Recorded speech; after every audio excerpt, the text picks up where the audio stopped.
Alright. Here we go. Oh god, the game is going into sleep mode. Hold on. Okay. Welcome to Super Mario Galaxy. I just dropped the controller because I tried to put it on the couch.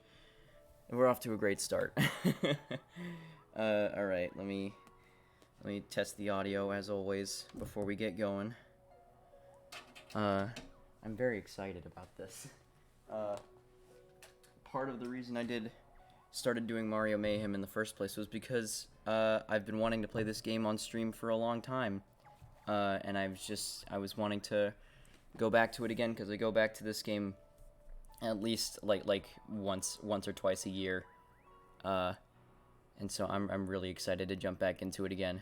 Let me listen to myself for a little second. Okay. Good. Alright. I'll just set these aside, and we can get a move on. Alright, this is the first one, too, of these games. Well, I mean, I guess I was playing the retro games on the Switch, but I played Mario 64 and Mario Sunshine on their actual respective consoles. So the video quality might not have been too great, just because I don't have any sort of like upscaler or anything for my capture card. But because the Wii U is backwards compatible with Wii games, I'm actually playing this on the Wii U because we're starting a new file anyway. So hopefully this one looks a little bit better than the games have so far. But let's go ahead and get going. I don't think... Oh, I actually have played this game on my Wii U before, and I got 61 stars. I almost beat this game on here, I guess. All right, I guess let's just do planet number 2. Yes. Oh, I don't have any Miis on my. Maybe that's just like the Miis don't carry over from the Wii U Mii channel onto here. Let's make it Yoshi. It's just funny because Yoshi isn't even in this game. Like, there's a planet that looks like him at one point, but he's not even actually, like, in it. This does look like his model from Galaxy 2, though. Just with black eyes instead of blue eyes. I've always loved doing that, just spinning him around. Alright. Let's do this. I'm so excited. Every 100 years, a comet appears in the skies above the Mushroom Kingdom. The comet was so large one year, it filled the skies and sent countless shooting stars raining down. The Toads brought the shooting stars to the castle, where they became a great power star. It should have been a very happy time for the citizens of the Mushroom Kingdom. That was the night of the Star Festival, held once every 100 years to celebrate the comet.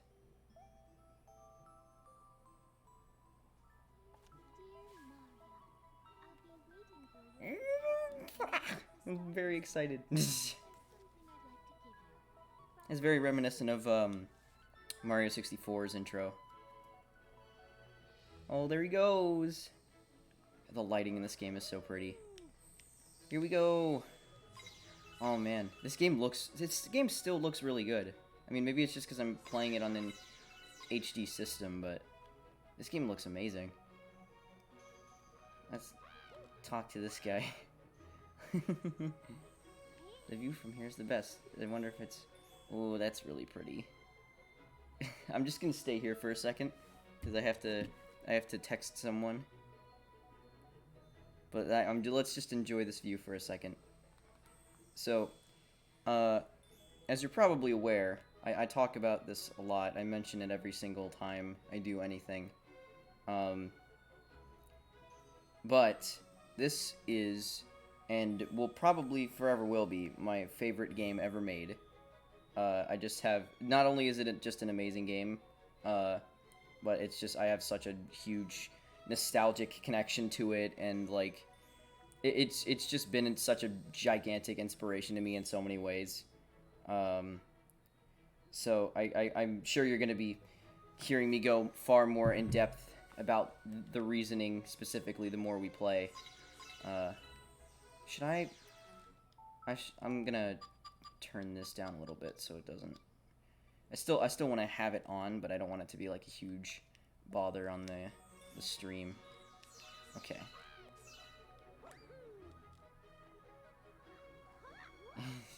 This Darvit the shiniest you've ever seen. Oh, he actually just said... That's just what his text box says. She's waiting for me at the castle. Let's go. I sure hope nothing bad happens on the way there. Uh-oh. Here we go.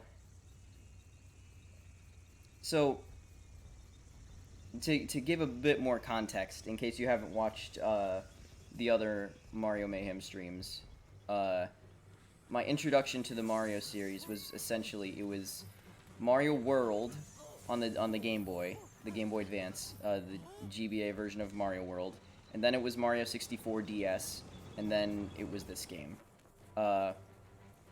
And it's like, I got introduced to Mario World and Mario 64 DS at the same time, so I was able to, like, appreciate them individually for, like, side-scrolling Mario and 3D Mario, but, like, you know, going from 64 DS to this, just... It feels like a natural progression, but also just, like, such a massive leap forward. Like, it's just so much more, like, cinematic and atmospheric, and, like... It just feels like, you know... I don't even really know how to describe it. It's just such, like, an amazing jump to go from that game, which is mostly, like, you know, like... It's like, fun and colorful and stuff, but there's not much to the story of it. But this game is just, like, it's a massive step up. And I'm really glad they sort of brought back that sort of feeling with Odyssey. Like the story and, like, the atmosphere of it actually mattered. I think this game... I don't know... Because I wouldn't necessarily call this game dark, but definitely for a Mario game, it takes itself more seriously than the games usually do. And I guess that's the difference between this game and Odyssey's story, to me, is that, like, Odyssey, you know, very much, it's not, like, I don't want to say, I don't really know how to word it. I just feel like this game takes itself a bit more seriously. As far as Mario games go, anyway. There's just something a little bit more dramatic about it. Oof. I think a lot of that has to do, too, with just the fact that this game is, like... I don't know, just something about, like, the fact that it treats space... Like, Galaxy 2, I've talked about in, like, my YouTube video. It very much just doesn't... Space isn't very much, like, a threatening thing. It's very much just, like, a backdrop for like, obstacle course style levels. But this game very much treats space as something to wonder about and something to fear. And that's sort of what puts it above for me. Oh, hey, Me Melon, how's it going, dude? Yeah, no, I totally agree. And I can see your message before it shows up in the chat box. But yeah, that's the thing too, is that, like, Galaxy 2 has a lot more, like, blue sky backdrops. And, like, there isn't... They utilize, I think, the zero gravity mechanic more so in this game. Like, there's a lot more freeform design, whereas Galaxy 2 a lot of times... Like, they use it sometimes, but it more so feels like they just used the Galaxy engine to make levels that are more in the style of something like 3D World. It's still a really good game. But, like, you don't get stuff like this in Galaxy 2. You don't get Mario, like, zapped and falling back to Earth. Perhaps to his death. God damn this music, too. Oh, man. I remember... This is one of the few games where I can remember exactly how I felt the first time I played it. And I still get that feeling, like, not exactly, of course, but, like, I still get the same feeling every time I go back to it. Oh, there he is! It's that guy!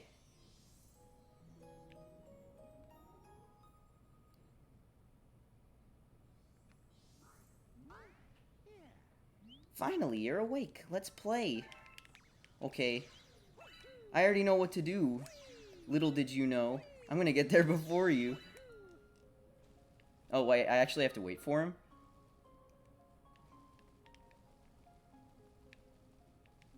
Wait, where is he? Do I actually have to go back and follow him? Alright.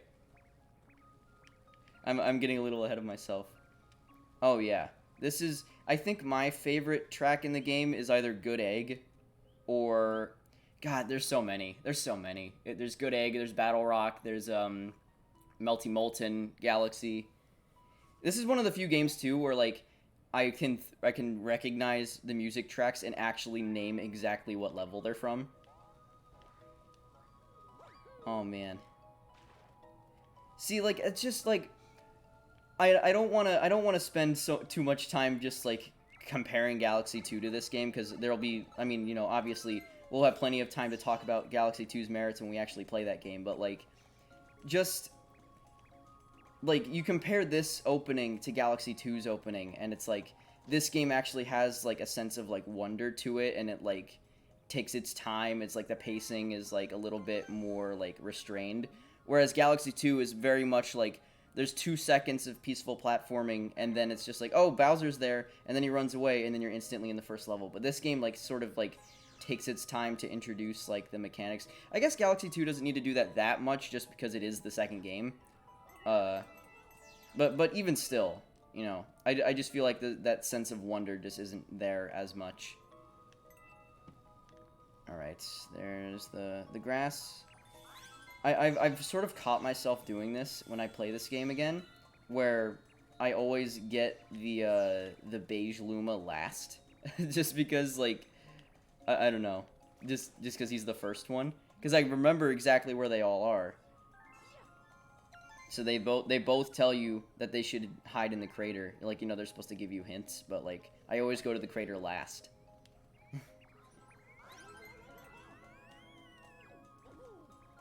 Alright, come on. I always thought it was really cool when you, like, revisited this level, like, later on in the game for, like, the Red Star mission. Because they, I always, when I was a kid, I would always...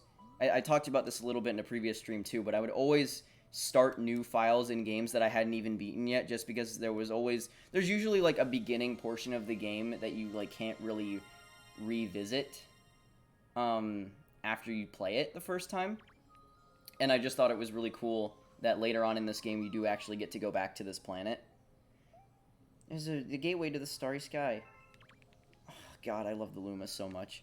I've always said, like, people sort of tend to, like, laugh at me when I say this, and it's like, you know, that's not really something that I'm, like, super, like, happy about, but, like, I've always said that, like, I'm not, like, I never really considered getting a tattoo before, but if I did ever get a tattoo, I would probably get a tattoo of Luma, and that would be the only thing. Oh my God, Rosalina. I've been watching you from here. This place is called the Gateway to the Starry Sky. She's the coolest character ever. I love her so much. My name is Rosalina. I watch over and protect the cosmos. To save your special one, you'll need the power to travel through space. Luma can give you this power. I entrust you with his care. That's interesting. I guess like they don't they don't really have names. They're just all Luma, because that one is just named Luma, but they're also the Lumas. You have the ability to spin now.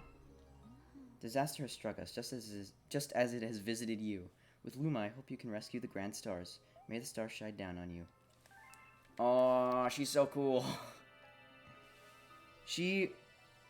I feel like Rosalina, she's a really cool character, and she still is a really cool character, but the thing I loved about her in this game is that she's sort of, like, mysterious, and, like, you know, you get to see, like, her backstory and stuff, but she's very much, like, sort of, I don't know what you would call it, like a closed-off sort of character. She's very mysterious. She doesn't, like, you know, she's just very, like, peaceful, I guess. I don't know what word to use in that.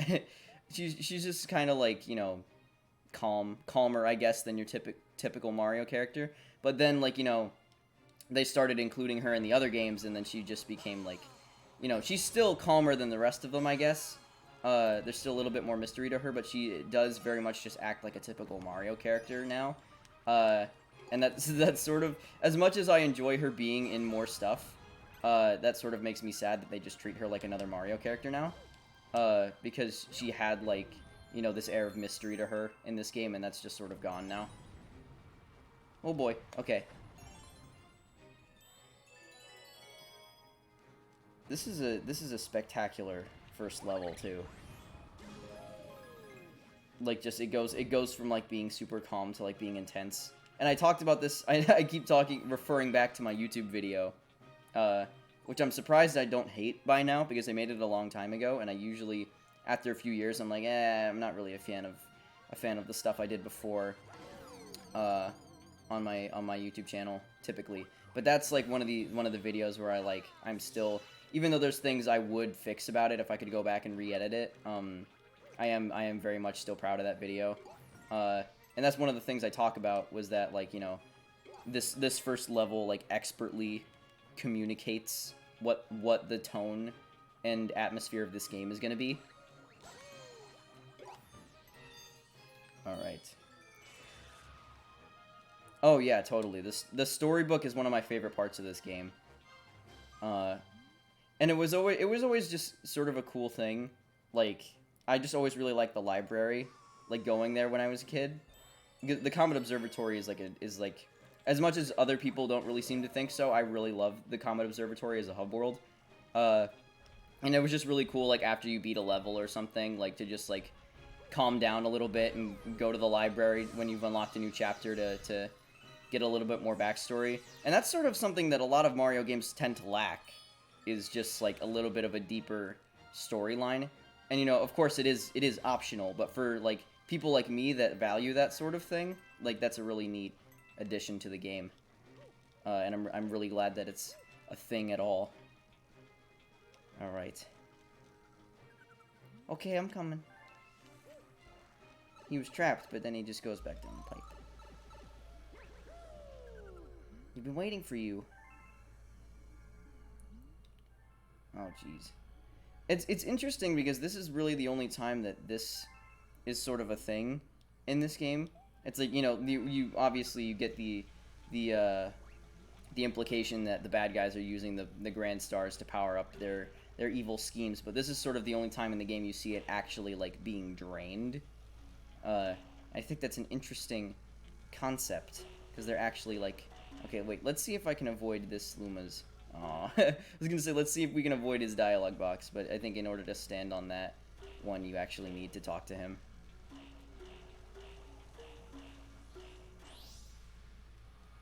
Alright. It's the same, I just well, I'm sure I've noticed this before, but just because I just played Sunshine, it's the same sound effect. Like this sparkle sound. Yay! God, this game looks really good. I always knew it looked good, but just, like, revisiting it, I'm just surprised that it still looks as good as I remember it looking. Whee! Oh man, that's something I really love about the Comet Observatory too, is that, like, you know, you can run around the whole thing, but, like, you know, it starts off, like, really dark, and then the sections just, like, become colored as you continue to play, and, like, light and, like, Lumas begin to populate them again. Like, that's really cool. And they do a similar sort of thing in Sunshine, but I feel like the change is more subtle, because it's just the radius of the sunshine is slightly expanded the more shines you get. And also, something they should have done in Sunshine that they do in this game is that the music in the hub world progresses the more shines, or the more stars you get. And I think that would have worked really well in Sunshine. But I'm glad they do it here too. Alright, tell me what to do. The beacon is lit again. It shines weakly, maybe only as bright as a Class 6 star, but at least the poor Lumas will survive now. Thank you for saving the Grand Star. These people are my family. They mean so much to me. These Lumas are so cute. Welcome to the Comet Observatory. It's my home, and also home to the Lumas. You see, we travel the starry skies. We pass by this area once every 100 years, but we suddenly stopped in front of this planet. A strange force has latched onto our ship, pulling away our star bits and our power stars. I don't know why I'm like stuttering over my words right now. Our ship had lost power, so it entered a deep hibernation state in which it could not move. Those who took your special one picked up the power stars and discovered the power to cross the universe. See, that's cool. That's like cool story stuff. Like they tie it into like the Star Festival and everything. And like in the second game, it's just like Bowser's big now, and he's gonna go fly into the center of the universe in one fell swoop. This observatory uses star power to project images of the galaxies that are scattered across the space. And there's a chance we can use our few remaining stars to look for other power stars. These round rooms are called domes. We observe galaxies from domes such as these. But the only one that's working around now, powered by the power star you restored, is this one, the terrace. Please go to the terrace and try to recover the power stars from the galaxies you can see from there. If we do that, we'll be able to restore the Comet Observatory's ability to fly like a starship. Then perhaps we can pursue the thieves who ran off with the power stars. See, I vastly prefer this to, like, like, just the citizens of Isle Delfino being like, oh, you look sort of like this guy that's been graffitiing everything. There's no rightful, judicial process. You just have to clean everything up. As much as I love Sunshine, I just think that this game handles its story better. Let's see, is there a 1-up in the box over here yet? Yay! Okay. I don't know. I know this game like the back of my hand. I know, like... Is it underneath? Okay, I don't think there's a 1-up underneath there yet. Welcome. This dome acts as an eye of the observatory. From here, blah, blah, blah. Once this Luma transforms into a pulsar, he will transfer you to those faraway galaxies. Look at him! There aren't very many blue Lumas in this game, but I love them. I love them all. These are the galaxies that can be observed from this dome. The numbers represent their distance from the observatory. Okay, let's go. Oh yeah, here comes the line that used to scare me when I was a kid. After this, he says, I must warn you that the evil energy readings are off the charts. Please be careful. It's like, it's like, as a kid, I don't know what evil energy means, but I know it's bad. And I don't wanna deal with that. Dino Piranha. That's another thing. He says evil energy readings are off the charts, and the first thing you gotta fight is Dino Piranha. Oh man. Be prepared to listen to me gush. Oh, I love the star background. See, there I go already. I wasn't even like... Oh man. I love this level, and I love this game so much. Okay. Here's one thing. These, like, they could have just put normal Goombas, and they had normal Goombas in the first level, but they have alien versions of Goombas, because you're in space. They have Octogoombas. And they're freaking dope. And then they brought them back in the space levels in 3D World, and I really like that. Wait, can I, okay. I don't know why there's a black hole there. It's just like, you see all these, like, you can see where you're supposed to go from here. But, like, there's all these, like people, like, you know, they talk about, like, Sunshine, it's really cool. And, like, I was even talking about this. Sunshine, it's really cool that, like, you can see all the different levels from the hub world, and then you eventually get to go there. But then, like, you can, like, this game does that for every level, too, because there's planets that you'll get to visit later on that you don't get to visit in every mission. But you look at them and be like, oh, that's cool. It'd be cool if I could go there. And then you eventually do get to. Hi, Alex. Thanks for watching. And yes, I love this game, too. This is by far my favorite game of all time. And it's like, there's been times where I've been like really hyped for a game, and like been like, oh, maybe when this comes out it'll be my favorite game of all time. But like, despite how much I love any other game that I come across, like that was the case with like Breath of the Wild and Mario Odyssey. But just, I have so much of an attachment to this game, and like, sometimes I think about it and I'm like, you know, maybe it was just like nostalgia. But then I revisit it every single year and I'm like, nope, this game is literally just amazing. And it just hit me at like it hit me at, like, the exact right age, at the exact right time, and, like, it just, like, I don't think there's any game that's had a bigger impact on me than this game. Like this is the game that pretty much solidified the fact that I wanted to make video games, and like that's what I wanted to do with my life. Just because, like, you know, like, before this, you know, I was really into, like, Crash Bandicoot and, like, some of the other Mario games. But just in terms of, like, scope and just what this game was, like, able to achieve in terms of, like, innovation and atmosphere and just the impact of everything, it sort of, like, opened my eyes. Like, I used this exact line in my YouTube video, but, like, it sort of opened my eyes to what video games were capable of being. Just, like, you know, before I thought, like, oh, you know, they're just, like, you know, they're fun, you know, like, I spent a lot of time playing them, but I'm like, no, they have the capability to be so much more than just, like, time wasters or, like, you know, like, toys for kids or something like that. Ooh. Oh, God. I have no idea what my favorite level of this game is, but Good Egg is definitely one of my favorite first levels in any video game ever. And it's not technically the first level, but it's like the first, like, proper level. Oh god. I mentioned I think in the Mario, I don't remember which specifically, just probably the Mario 64 one, because that's the first time that Charles Martinet voiced Mario.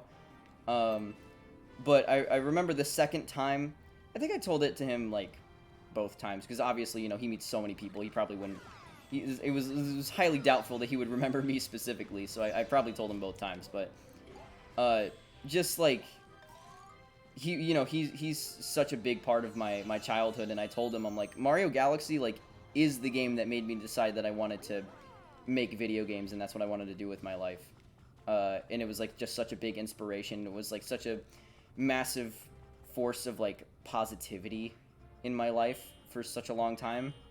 Like, all the Mario games are, but Mario Galaxy specifically. And he seemed like he really appreciated that.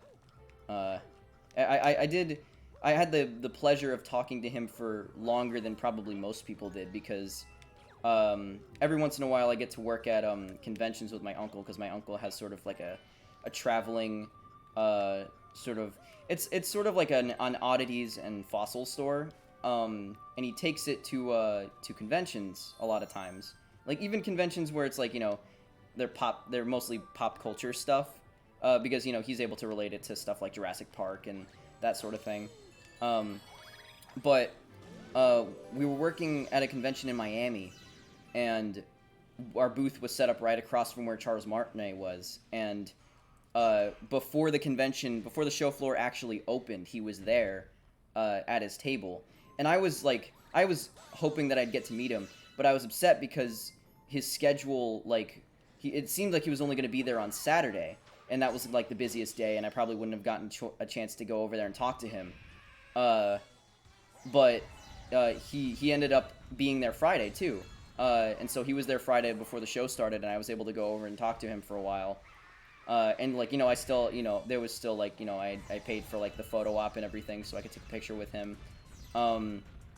Because, you know, that's obviously what he's there for. I'm not going to be the exception, but it did feel really nice, because I was just lucky to be in that position, because I probably got to talk to him for longer than most people did, and it just felt like a really genuine interaction, and I'm really lucky to have had that.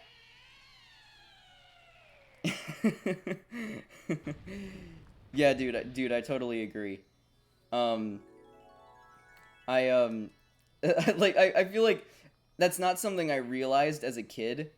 Like that you just go and kill him, like, right after he's born, just because, like, you know, as a kid you just see him and he's like, oh, he's like just a big monster, he's trying to kill you. But I feel like I just realized that after watching, like, Let's Plays, because literally every Let's Play that I've watched of this game is just, like, points out the fact that he's a baby and you just kill him.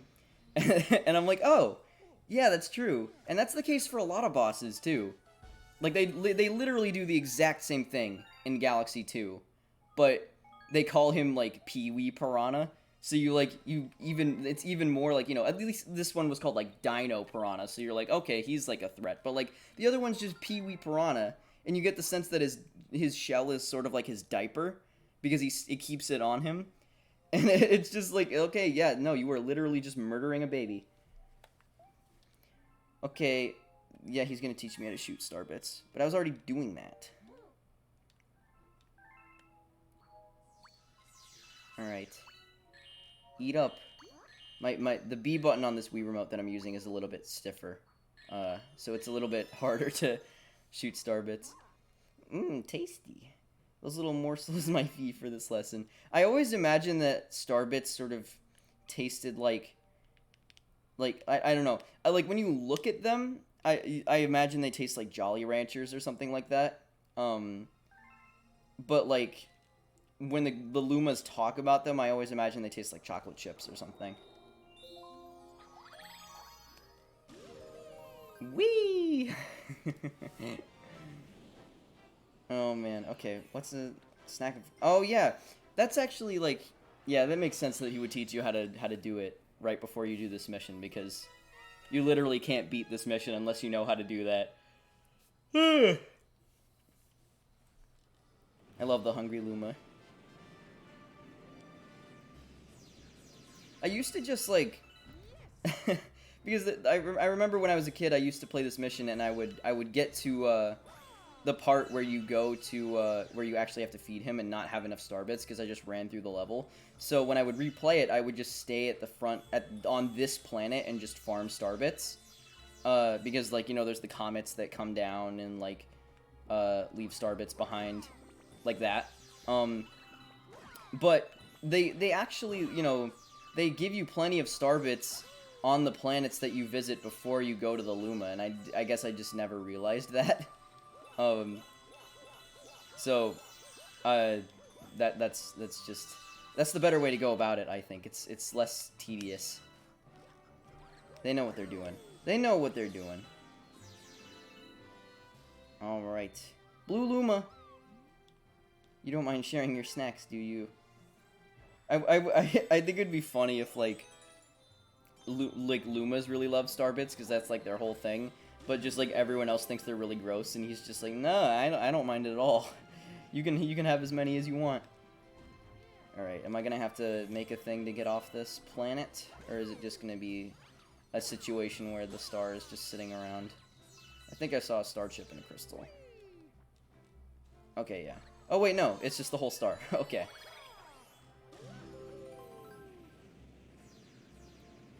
I like that you can get star bits no matter how far away you are.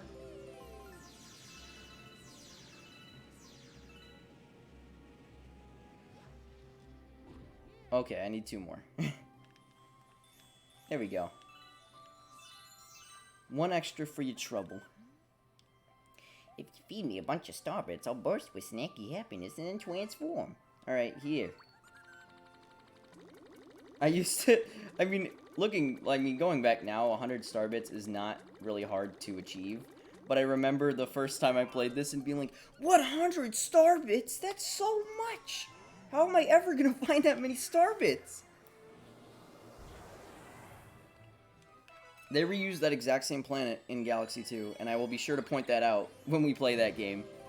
But pretty much this exact planet is used in Yoshi Star, and it's like, I don't even know if they, like, if it was meant as, like, a sort of callback.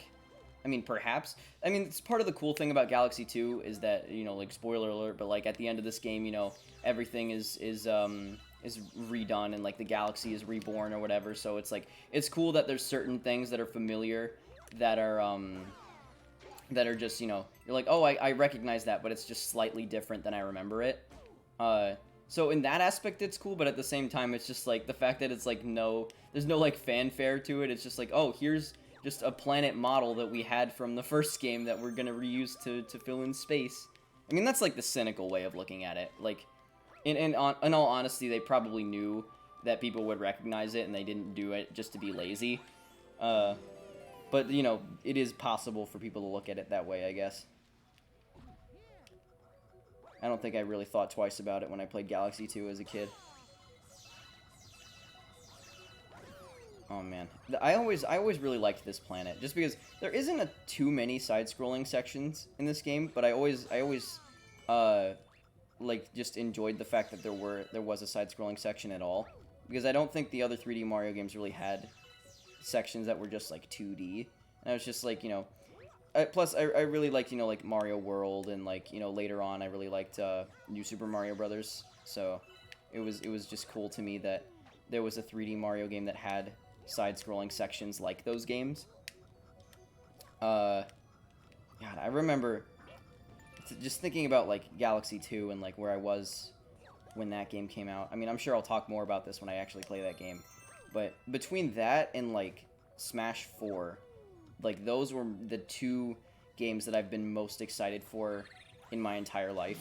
Just like so excited about something coming like in the future, to the point where like I couldn't sleep because I was just watching the trailers over and over again.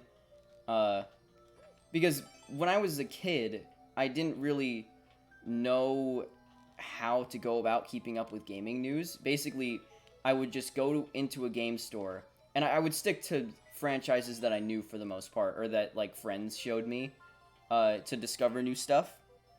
So if I wanted to know about new games that were coming out, basically I would just Google a game that I already played, or like a game that I already liked with a 2 next to it. So like, just like, you know, if they were gonna make a sequel to it, like, then like if they were, I would know. And like, you know, I ended up getting tricked a lot, just because like, you know, it wasn't like a malicious thing, but you know, people love to make like fake box art and fan art, and I even love to do that sometimes, just to stretch my creative muscles, I guess. But you know, I would see fan box art and be like, is that real? Like, are they really coming out with like Luigi's Mansion on the Wii or something like that? But Mario Galaxy 2 was one of the only times I searched up, you know, I love Mario Galaxy, so I searched up Super Mario Galaxy 2, and, you know, the trailer for Mario Galaxy 2 came up, eventually. I think I probably searched it a few times, just to see if it was, like, in the works or something, but, that was, like, one of the only times that, like, I Googled a game, and the trailer for the exact game that I was hoping for was, like, there, eventually. And I just watched it, I was like, oh my god, they're making another Mario Galaxy game. And it was a kind of a weird coincidence, too, because they, you know, Mario Galaxy is pretty much the only, I mean, 3D Land and 3D World, I guess, are sort of correlated, but, like, Mario Galaxy is one of the only 3D Mario games to actually get a direct sequel, and it was the first one to get a direct sequel up to that point. So it was just sort of, I don't know, it was just sort of the stars aligning in my favor, I guess. And I remember being in elementary school the day it came out, like, my mom went to GameStop to get it for me, and, like, I got in the car, and, like, she gave me the box, and I was like, ah! And then I played it, and I loved it. And it's like, you know, nowadays looking back on it, I still prefer the first game, just because somewhat for nostalgia, also just because I like the way it handles certain things better. But when I was a kid playing Galaxy 2, you know, none of that stuff even crossed my mind. I was just so excited to be playing more Galaxy. Welcome to the Honey Hive Kingdom. Our queen rules this land. Okay. And I'm just an intruder in their country, and they're just super chill about it. Queen Bee. Okay. They go back and forth, I think, between calling her the Honey Hive Queen and Queen Bee. Because in Mario Kart 7 you can play as her, and she's the Honey Hive Queen, which is such an odd choice for a character. And it's like, you know, people didn't really think twice when she wasn't in Mario Kart 8, but like, I don't know, it's just funny to me that she was in the game at all. Oh boy. Okay. I was smart this time and brought a cup of water upstairs with me before I started today, because I knew I would probably need it, so. Okay. Maybe this will be one of the only streams that we do without a break, and just see how far we can get. So far, I felt like I've been in the other games, like, I've gone into them thinking of, like, the most efficient way to beat them. But this game, I'm just playing it like I always played it. And maybe that is the most efficient way to play it, because I've played this game so many times, and just every little detail is, like, etched into my brain. But just even still, I find myself thinking about, you know, like, how long I'm gonna be playing today for, and, like, what levels we're gonna do in what order. I just find myself thinking about that stuff less with this game, just because it's just so euphoric to be playing it at all. And it's, like, not that revisiting the other games was, like, any less fun. It's just, you know, I just have such a huge attachment to this one specifically. I didn't think...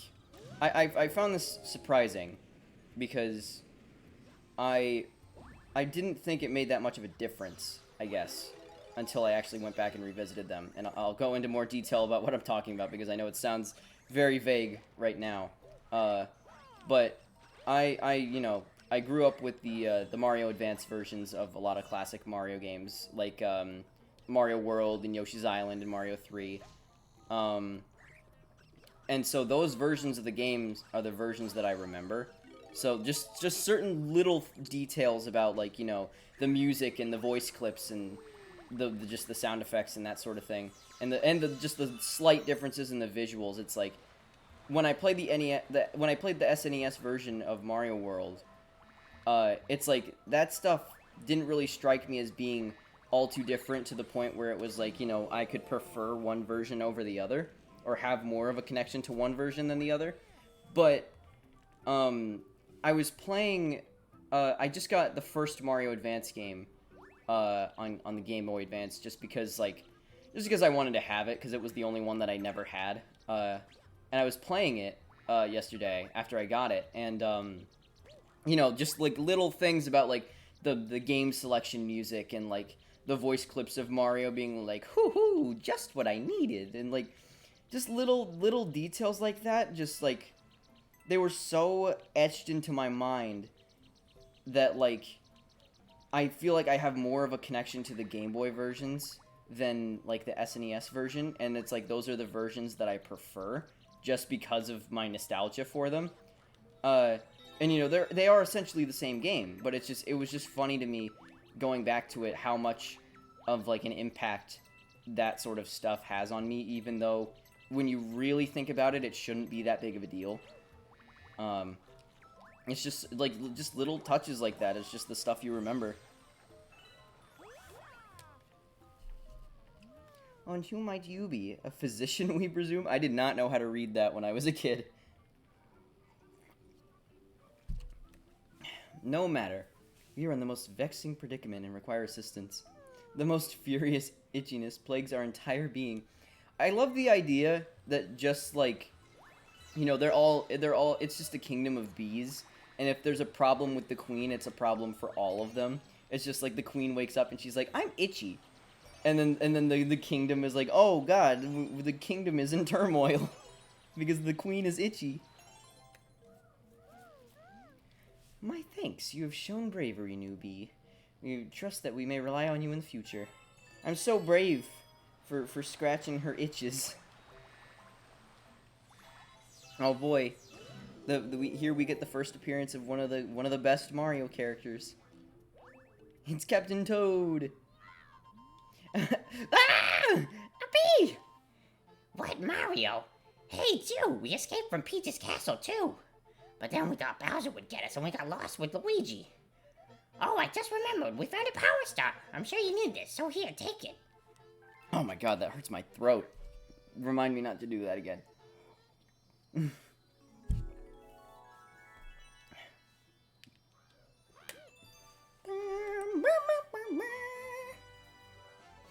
You know what, that's another little thing that I remember from Galaxy 2 is that I think they reused the voice clip of Mario saying "Wahoo" when he gets the star. They reused that voice clip in Galaxy 2, but it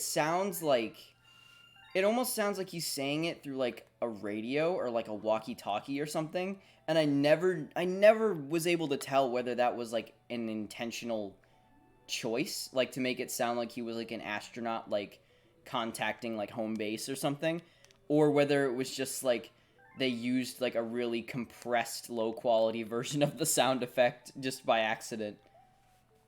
And you know, it's not a huge deal in the grand scheme of things.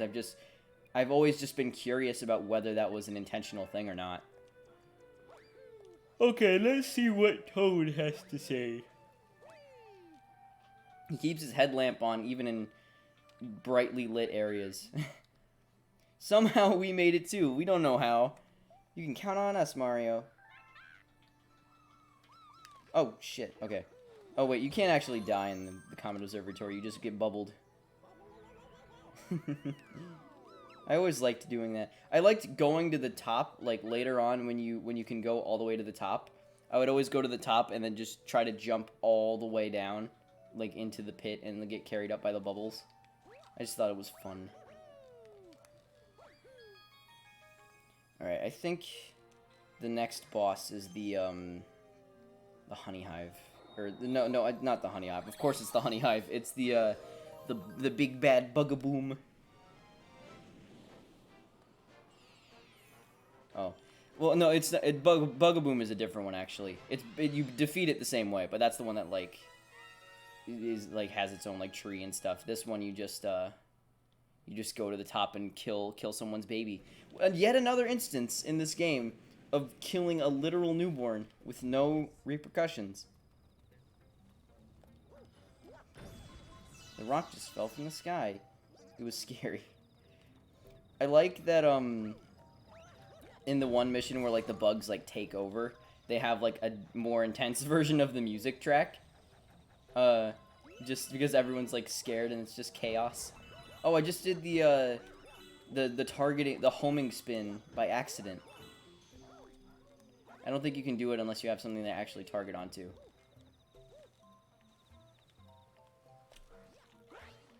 That's always been a weird move. Like, I don't know why. I mean, they never teach you how to do it, but it's just like, you know, it's a really hard thing to discover on your own. So it's just interesting that it's even a feature.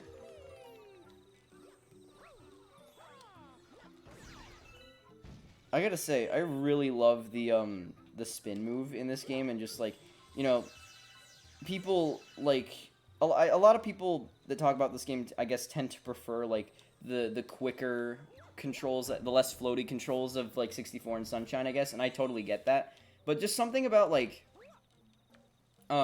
Mario's controls in this game, they just feel, even though, like, you know, I said, like, I came from 64 DS right to this game, they just felt really natural to me, and, like, the spin move especially just feels like such a, like, natural addition to Mario's moveset, to where, like, I don't even really think about using it. Like, it's not, you know, it is like a motion controls thing, and people complain about motion controls being tacked on in a lot of games, but I feel like in this game it feels totally natural, and it doesn't, like, you know, like, shaking the controller, it's just, like, one little motion.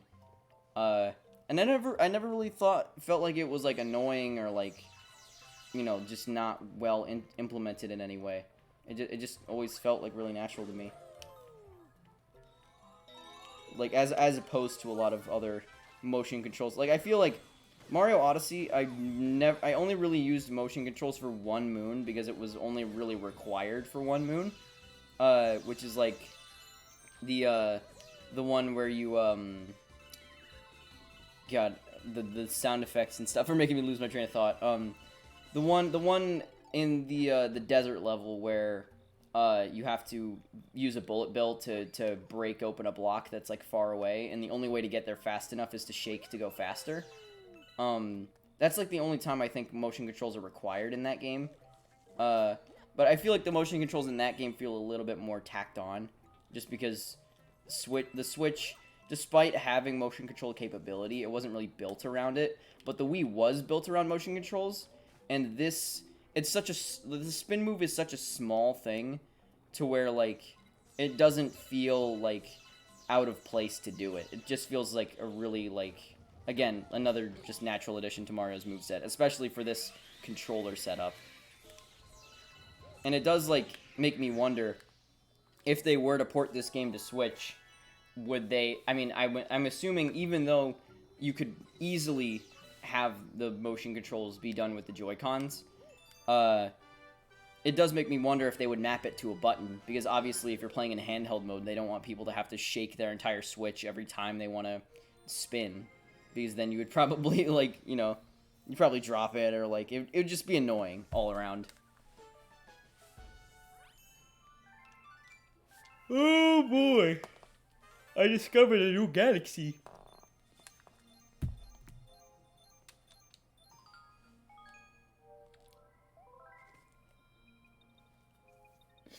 Alright. I'm trying to remember how many domes there are in this game.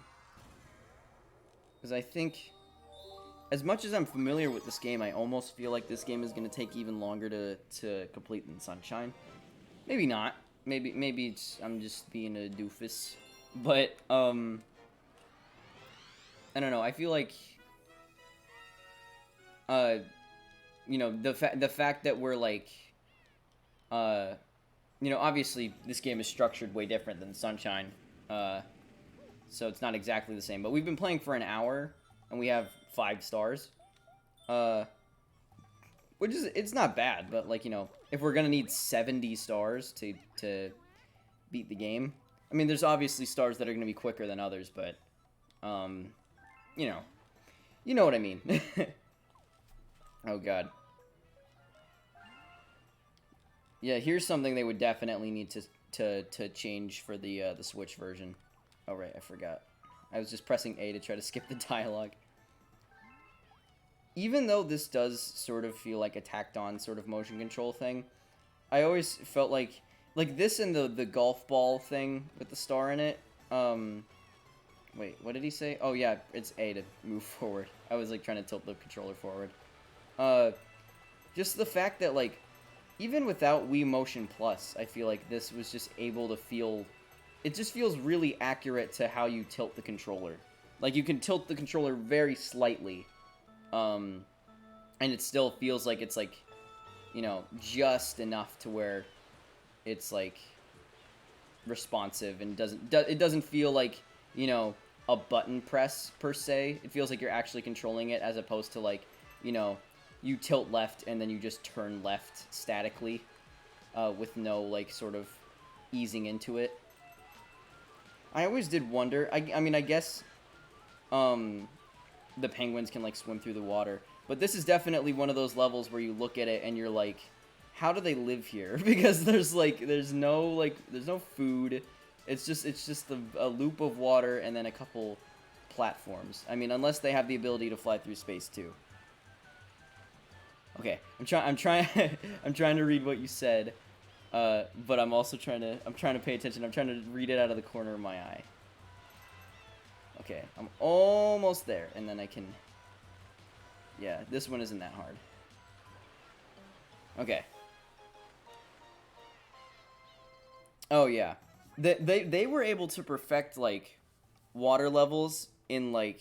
I mean, obviously, Sunshine is very heavily focused around water because it's, like, a beach game. But, like, the water in that game still looks really good, and just the, you know...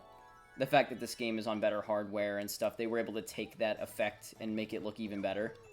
I just think it looks fantastic.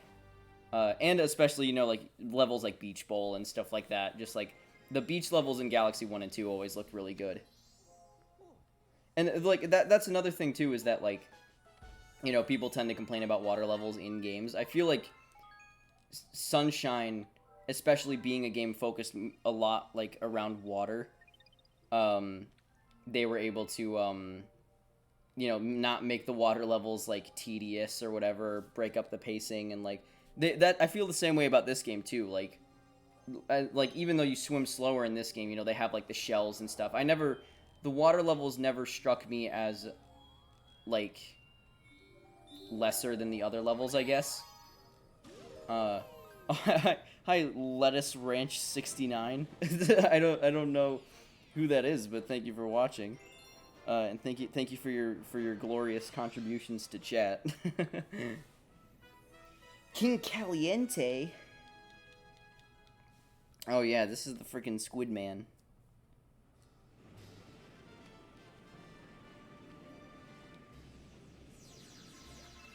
I don't know why. King Caliente always, like, obviously I played this game before I played Sunshine, but looking back on it, he always struck me as a Sunshine-esque boss. Okay, it's up there. I could take the shortcut, but to be completely honest, I would rather actually just come down here and take the shortcut, not the shortcut, the actual real way, just because I really like it. I really like the golden pipe, little secret sections, I guess, with this, like, whatever this freaking goop is. Like, this is the sort of stuff that, you know, I don't think they really have stuff like this in Galaxy 2. It just feels so, like, odd and alien and just, I don't know. I just always really, really liked these sort of sections, I guess. Because I think this game has more of these. This is this game's version of of this theme. Oh, hey, thank you for the follow, Lettuce Ranch 69. I really appreciate it. Oh god, let's get that before it disappears.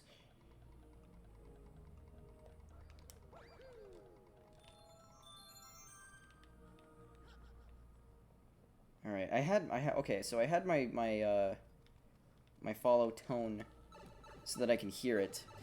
I don't really know what I need to do to, like, make it specifically where I hear it on my laptop, because I don't think I did anything differently last time and I wasn't able to hear the alert, so. Oh, there's a toad friggin'. If I didn't come to this planet, he would just be frozen here for all eternity. Let me tell you a secret about this place. I didn't read it, but I know what he's talking about. Where's the coconuts? Where are the coconuts? Okay, here it is. Is there only one on this entire planet? Oh god. Oh no, there are several. I just did not see them. I don't know how I didn't notice any of those beforehand.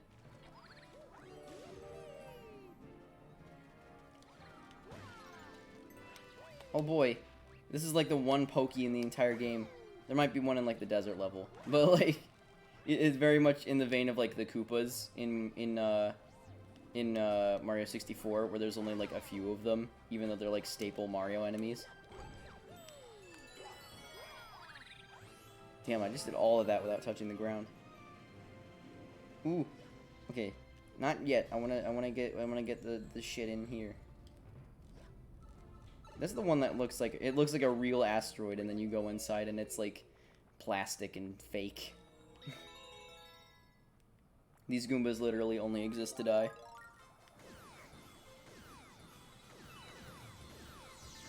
Oh, wait, and then I gotta go outside and get the chomps.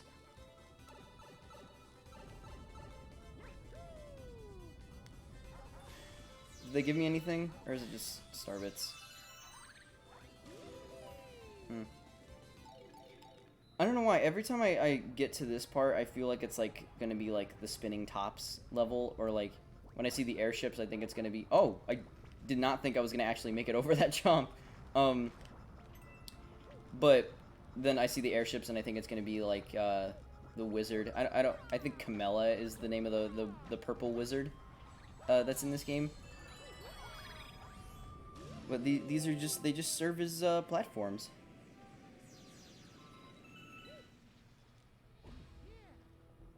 I always really liked being on the airships in the Galaxy games, just because like you don't really get to like before this point the airships weren't really a part of the 3D games, so it's just cool that they like, you know, and I played Mario 3 as a kid, so just like going from like the Mario 3 airships to like this, and they're like the music gets way more threatening when you land on them, and it's just really nice. It's again, it just feels like a natural evolution, I guess, of the series.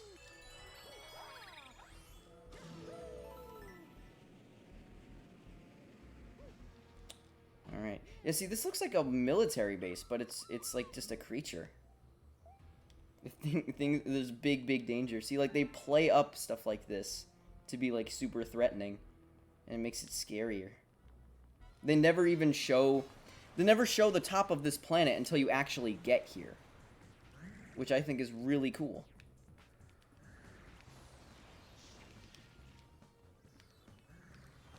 Ooh. Oh, shit. Okay. Oh, shit. You know what I just realized?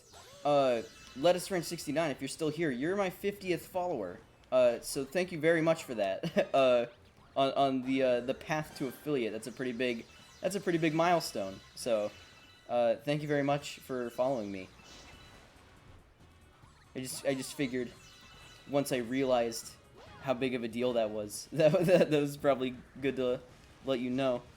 Squidward is attacking me. Yeah, he's especially pissed this time. Is that it? Oh my god, I was like half paying attention that whole time. I used to think that boss was way harder as a kid, just because of like the blue fireballs you can't really do anything about.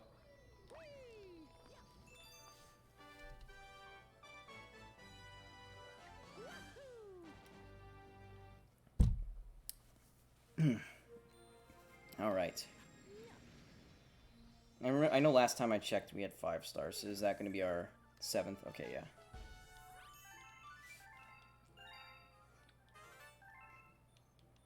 I am thinking, because you know, we're doing Mario Mayhem, obviously. I was trying to squeeze all the mainline Mario games into the month of May. But the further I get, the more I sort of realize how much cramming I'm going to have to do if I'm going to fit it all in. So I do think eventually, once we get to 3D World and Odyssey, we are probably going to need to spill over into the beginning of June, which isn't really that big of a deal, because the event, as much as I was trying to marathon them, it's not really contingent on the fact that it all takes place in May. I mean, it starts in May, but, like, you know, it's not like it was a race or anything. It was just sort of a fun thing. So once we get to those games, we probably will end up needing to spill over into the beginning of June, but I don't really mind that, as long as I get to give each game equal attention and, you know, just sort of appreciate each one instead of just, like, trying to rush through them as fast as possible. Because this is definitely not a speed run. This is just me playing through the game because I wanted to play Mario games. And then I think, you know, I've really enjoyed doing this. You know, just playing all these games again. And I do think that I'm going to try to do it again next year. Not to say I'll never play any sort of Mario game outside of Mario Mayhem, because I have already in the past played through Mario Odyssey and Mario Sunshine on stream. But you know, I will probably try to do, like, different subsets of Mario games in the month of May, just to sort of mix things up. But, you know, I'll still be streaming other stuff in the meantime, just because I really enjoy it. It'll probably be more like multiplayer stuff, I guess. I really enjoyed solo streaming, though. I feel like I'm getting really good at talking to myself and making up conversation topics, even when not that many people are even watching. But of course, all of you watching, it is a delight talking to you in the chat and experiencing this game again with you and sharing my thoughts. Oh god. Look at him go. Is he gonna... No. You didn't get it. It's still there. Wait, what does he say? He says, like, we're going back or something. And he's just like, our job is done here. What does he say? Yeah, we're going back. That's fun. I did mention that I played the beginning of Mario Advance, and that was something that caught me off guard, was that Birdo has a voice clip when you fight her that's like, "This is as far as you go!" And then when you kill her, she's like, "Oh, remember this!" I'm like, that is really weird that Birdo's, like, a bad guy still, but, like, with, like, modern Birdo, like, just, like, talking in her place. Oh, hey, thank you, Me Melon. I really appreciate that. And, I've actually, I've been meaning to ask you about this because, I know you mentioned earlier that just like me, you got your start on YouTube doing like like Minecraft videos and that sort of thing. And I can only imagine that there's sort of like, there's sort of like when you look back on them, they're like not your proudest work, perhaps. I mean, maybe not, maybe, but I mean, I certainly am like very much like I watch my older Minecraft videos and it's just like the squeak in my voice and just like just certain things. I just look back, I'm like, ugh. But I have been meaning to ask if you'd be interested. I think it would be fun to just sort of do a stream together, like a collab stream, and just go back and watch some of our old Minecraft videos and just go back and forth. I think that'd be a really cool, just like, I don't know, just sort of a fun way to just spend a night, just like going back and revisiting older stuff like that. Because you've been supporting me for a long time now, like just ever since the PS5 video, just we've had a lot of cool interactions, and I think it'd be cool to do something together. So, if that would be something that you'd be interested in, then definitely let me know, because I'd be totally down. Alright, this is... Oh, God. Okay, so this is another one of those things where, like, it's really easy looking back on it, but this boss fight used to scare me as a kid, just because of how gigantic it is. Oh, God, okay. I need to start actually focusing on doing what I'm supposed to do.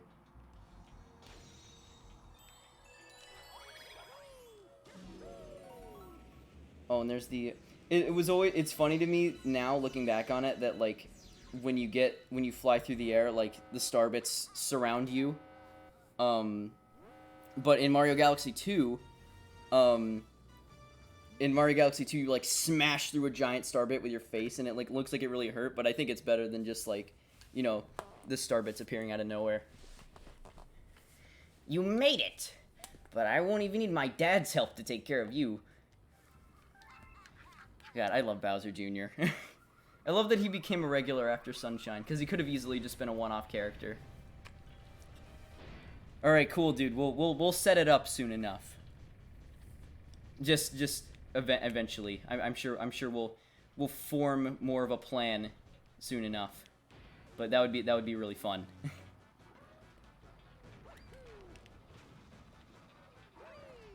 Alright.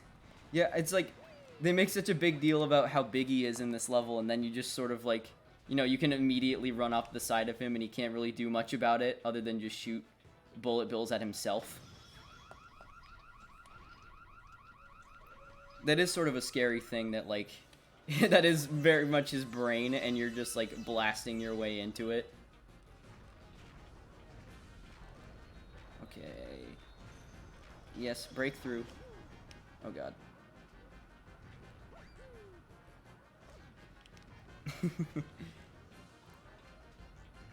Oh, no. Okay, come on.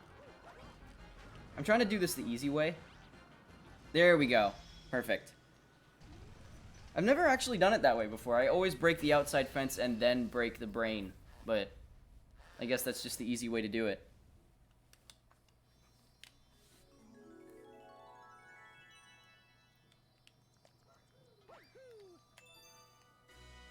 Alright. Second Grand Star in the bag. I probably need to look this up. Just because, Mario Sunshine, I was thinking the whole time you needed 70 shines to get to the end, but you really just needed to beat all the Shadow Mario races. But this game, I feel like you probably do need 70 stars, just because, eventually you get to that part in the game where there's, like, the number on the floor that shows you how many stars you have left, and you can just do them in any order, which I really like. But I guess that does beg the question. I mean, I'm assuming we probably need all the grand stars, and then that's when the number's going to show up, showing how many we have left. But I'll probably look it up, because if we only need every grand star, that's probably not the case. But I'll just look it up and double check. That ball of flame represents the power of the observatory. We call it the beacon. When you recover a grand star, that's a really cool progression thing, and I really like that. And that's one of the only things that makes me sad about Odyssey is that, you know, there is no hub world, so there's no sense of progression like that. Lettuce Ranch, this is actually my favorite Mario game, believe it or not.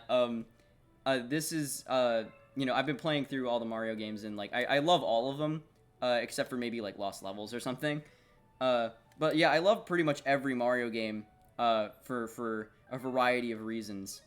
But this one is definitely my favorite, just because I think it's an amazing game in its own right, but also it's just the one that I have the biggest connection to in terms of, like, my childhood, just because I'd played Mario games before I played this one. Like, I played Mario World and Mario 64 DS.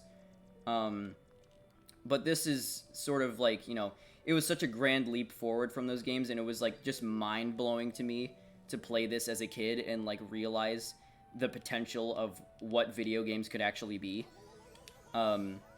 So this one definitely holds a really special place in my heart. And I'm really, really excited to be playing it again right now. Just, I feel like everything, and like, there's just so many things in every level where I'm just like, oh yeah, there's this thing, and it's just, oh, here's a level, again, that I'm going to be gushing about. Just mostly because of the music, but also just because it's a really cool idea for a level. Because, you know, obviously I keep saying over and over again, Galaxy 2 is very much more obstacle coursey, I guess, in terms of its level design.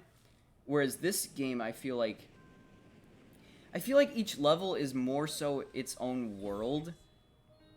And, like, this is very much this is a great example of that, because, like, you know, obviously there's, like, Good Egg and Honey Hive. Honey Hive feels more like its own world because of, like, it's like a kingdom and stuff. But this is just such a cool idea, because it's like, it's not even really like a world. It's just in space, and there's just this collection of trash that's just floating around in space.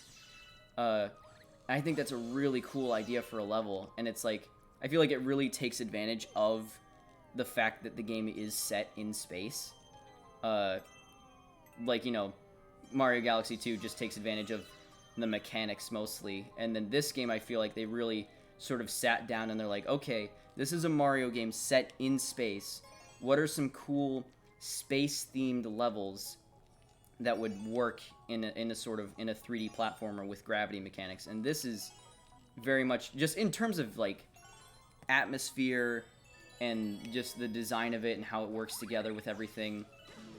I don't know. It's just, I feel like there's so many other examples of this in the game too, but I feel like, you know, since we're just here, it's very easy to point out, like, all the cool things about it. Oh yeah, apparently this spaceship is supposed to be Olimar's, but I don't really see the resemblance. I just remember reading somewhere that this is supposed to be the ship from Pikmin 2, but it doesn't really look like it. Oh god. This is like, I feel like Galaxy 1, it very much, you know, it has, like, a lot of levels that are calmer and then a lot of levels that are more intense. And I feel like it does a really good job of capturing, like, oh, okay, man, thanks for tuning in. I really appreciate it, and I really appreciate the follow. It was good to chat with you for a little bit. But yeah, what I was saying was, this game sort of,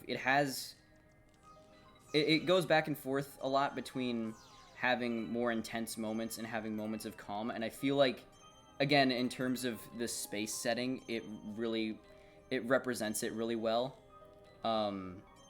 Because, like, you know, space, there's a lot to, like, be, like, in wonder and, like, be in awe about, like, just in terms of, like, the scope of it and, like, the possibilities and everything and what could be out there.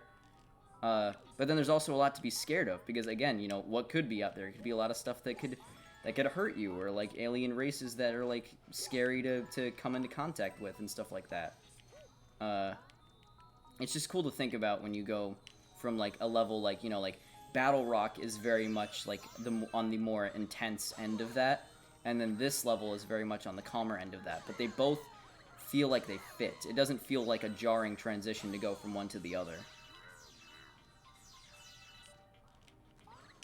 Oh.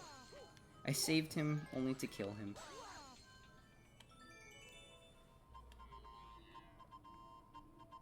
And here comes this guy. Oh yeah, this has always been a weird thing. I remember trying to jump onto this thing and just not being able to make it on just because you would constantly bounce off of Toad's head. Alright. Let's go. Oh yeah, this is another really cool mechanic that they thought up. Where the level forms in front of you. Oh yeah, and they brought this back from 64DS too. The Silver Stars. And that was another thing that, like, going from 64DS to this game, it was like, you know, just certain things about 64DS that I recognized and liked, just were carried over here. Like, you know, if you 100% the game, you get to play as Luigi, and there's Silver Star missions, and, like, even in, like, Galaxy 2, you know, there's the one level that's just, it's literally just a level from Mario 64. But yeah, it just felt like a really, like, it felt like a natural progression, but also just, like, such a gigantic leap, in terms of scale and how it used all those things that I recognized about Mario 64 DS and sort of not turned them on their head, but just, like, evolved them into a greater scale.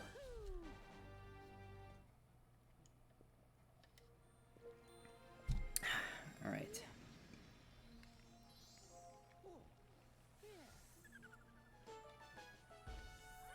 I think the fountain might be one of my favorite domes in the game. Well, I mean, there aren't that many domes in this game. There's like 5 or 6, but yeah, I mean, I guess it's fair to say that this is one of my favorites then.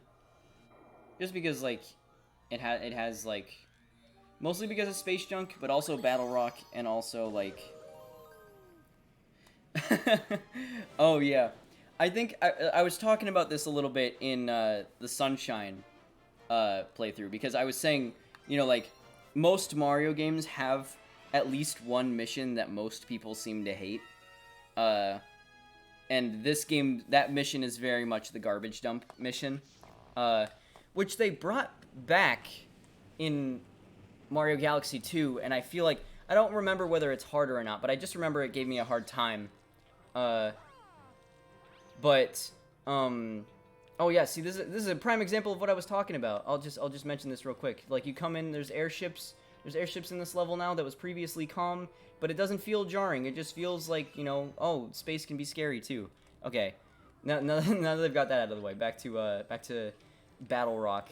That garbage dump star used to frustrate the hell out of me as a kid, but eventually I realized that the little golden markers on the ground, and I'm sure we'll actually, you know, we'll get there and we'll do the star and I can demonstrate, because it's still not exactly very easy to do, but the little golden markers on the ground, which I didn't realize were there for a reason, because, you know, you usually just use them to get coins, they actually mark the spots where you're supposed to throw the bombs, and if you throw the bombs in those exact spots, then they all blow up in time.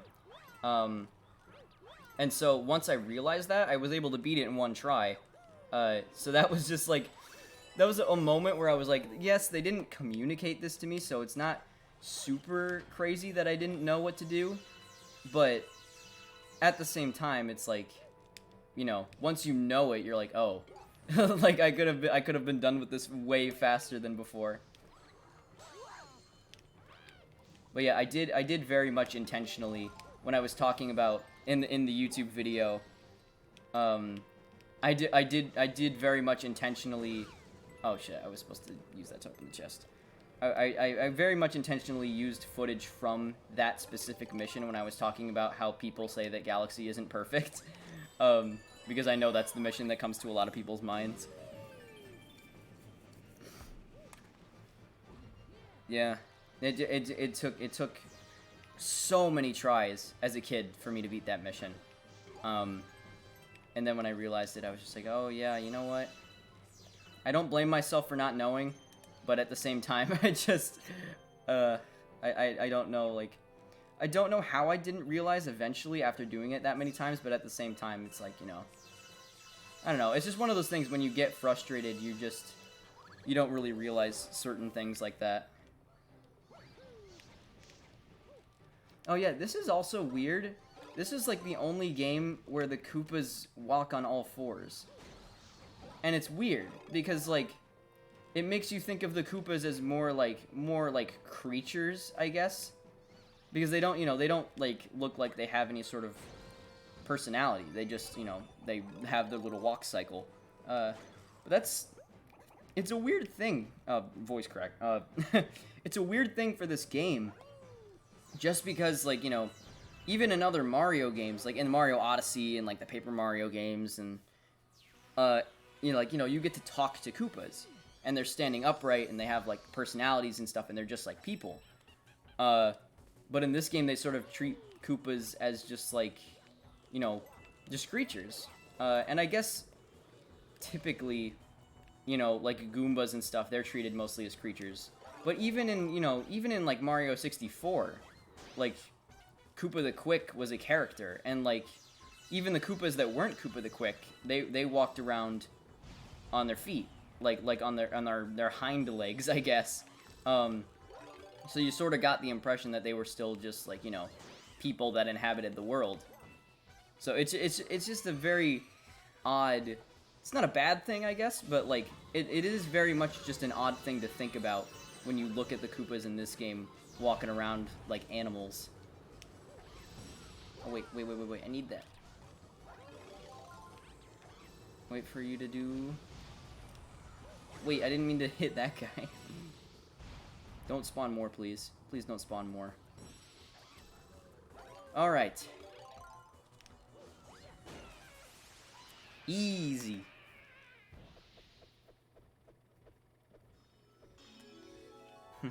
Oh, there's another example, I guess, of the star being used for power. But I guess it's more sorcery than, it's more sorcery than actual, like, electrical power, I guess.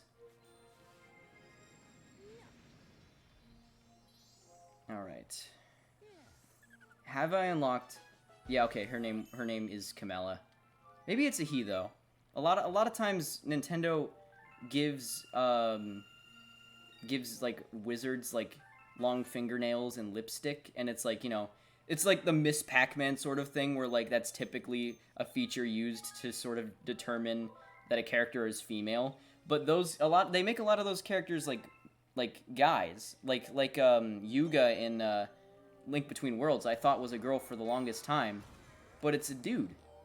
And it's just it's just because of like the face makeup and the long hair that I was just like, oh, typically that's like what they use to make, like, again, it's sort of like the Miss Pac-Man thing where like Miss Pac-Man is only a girl because she has a bow and lipstick, and it's a terrible thing, but it's just what you're used to, I guess. But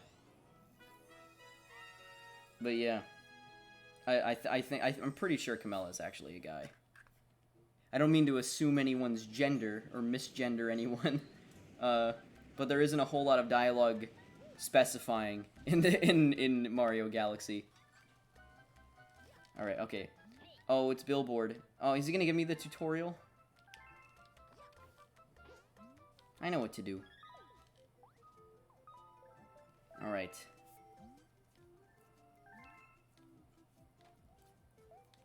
This basic position. Okay, yeah. Oh, I like that he's like, anyway, you'll learn more about it by just doing it yourself. I'm like, okay, yeah, I completely agree. Now let me go. Oh man, I just like had a moment where I just like I felt like a kid, like just like tilting the controller around, and just I got the friggin' doofiest smile on my face, just like I'm having so much fun playing this game. I never really go for the extras in this level. I just kind of go around everything. And I love how there's Goombas everywhere, but it's like they literally can't possibly hurt you. They're just here to like populate the level with something for you to squish, because they knew that would be fun. I wonder what Goombella thinks about that. Or Goombario, or any number of the Goomba partners you have in the RPGs. I guess those are the only two Goomba partners in the RPGs, actually. I remember one time I beat this level and then I got on the flagpole and I accidentally jumped off the level and died. And it's a short level, so I don't think they give you checkpoints, but... Yeah, no, totally. The friggin' once you get going fast, you sort of immediately get the feeling, and it's like a reflex almost. You gotta pull the remote back, like, so you don't go out of control. Okay. Full disclosure. I need to use the bathroom. So, we're at an hour and a half right now, so I'm gonna take a quick break. I'm just gonna go to the bathroom, probably get some more water. And then we'll continue on. And I'm not sure how long we're gonna go for today, but I think we'll just probably go until I'm ready to end. I don't really have a specific goal. I'm just gonna play for as long as I feel like, I guess, because I'm having a great time. Yeah, so for now, I'll be right back. Just gonna go do what I need to do real quick. So stay tuned. I will be right back.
Alright, I'm back.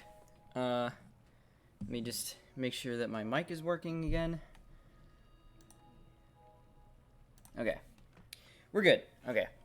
I like that they kept the tradition going of Mario falling asleep if you don't do anything for a while. Alright. Oh, new level. Oh, it's Battle Rock!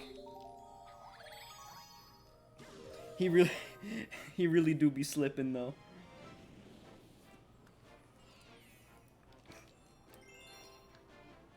What's up, dude? Oh my god. I remember this level. I had the song. I downloaded the song and I learned how to transfer music from my computer onto my phone just so that I could listen to this to the background music from this level on my phone. This game is just amazing. The soundtrack is so good. How you doing, Brian? How's house life been treating you? I've been meaning to try to get back in Discord a little bit more often. You're doing, you know what? At the end of the day, that's all any of us really can do. Is all we can do is just do.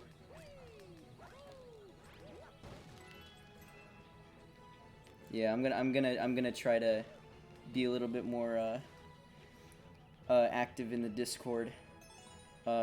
Just it's been a while, and I want to play more video games with the boys. Oh shit! Yeah, I forgot about that. I forgot that the Journey's End DLC is out. Maybe that'll be my excuse to get in more often, is to play Terraria. I don't think I've ever actually stuck with a Terraria world before, though. I've always, like, I've had it for so long, and I've always, like, started playing it, and then, like, done, like, the initial, like, grind, and then just, like, never stuck with it, and then just, like, a few months later started a new world, and started over from scratch. So, I would very much like to give a shot to, or give, staying committed to a world a shot. Oh boy. This is another one of those things where, like, this isn't necessary, like, this level specifically isn't necessarily, like, you know, they never like confirm or specify if it's, like, built by Bowser. It's just, like, a battle station in space. I just think that's really cool, because it's like it could be built by anyone for any number of reasons, and you use your imagination to fill in the blanks, and I really like that. You just kind of have to know how to do stuff. I mean, Minecraft was like that for a long time, but then, like, you know, it got extremely popular, so I guess they felt the need to make it more accessible, so now they have, like, the crafting book, and, like, there's just so many, like, you know, they even, like, in the console versions and the Windows version, the Windows 10 version, they have, like, tutorials and stuff. But I feel like before, Minecraft and Terraria were very much on the same page of, like, you know, you just get dropped in and you just have to kind of know what you're doing, and if you don't, then you have to figure it out for yourself. And Terraria, I think, is very much still like that, which is something that I appreciate. But, again, you know, even still, that is a little bit weird if you're just, like, you know, you're playing it and you have, like, a goal, but you have no idea how to get there, so you just have to experiment until you eventually do what you're trying to do. Yeah, a lot of these levels are shorter than I remember.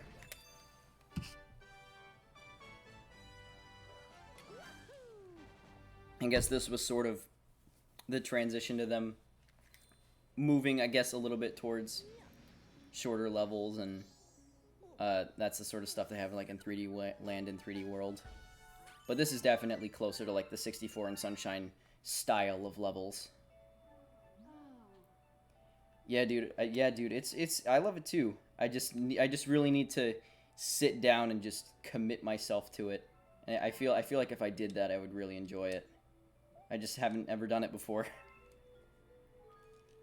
Alright, yes, please.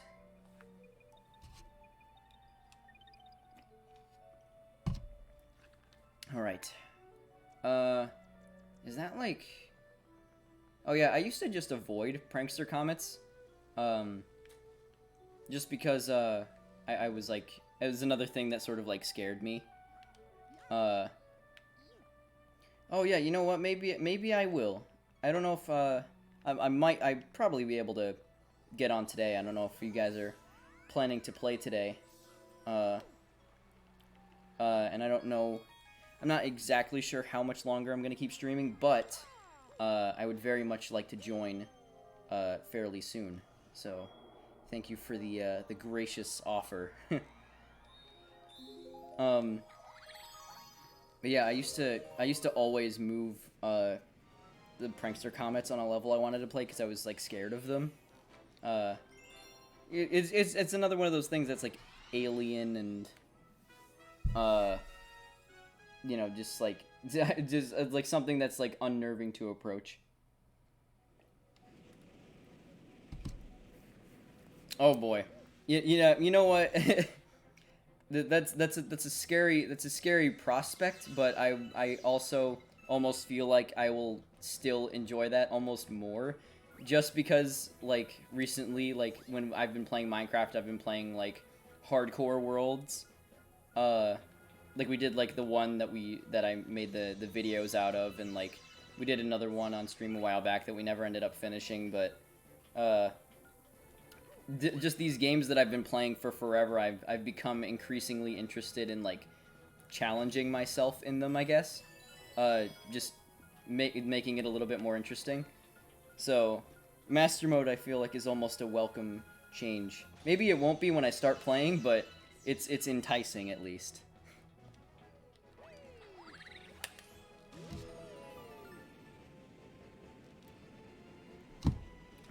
I've been chugging my water. Jeez.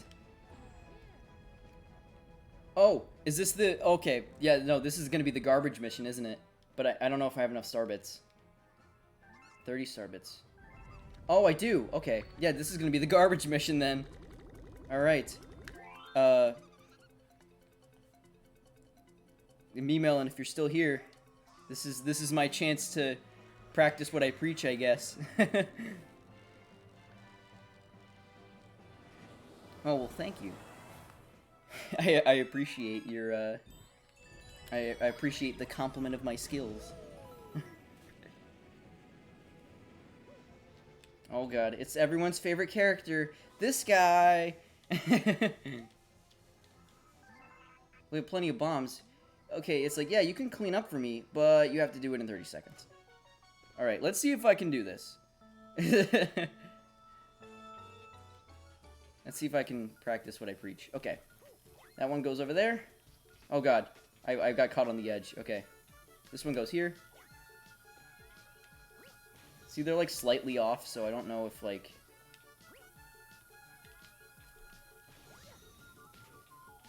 No. Okay. Throw. Okay, come on.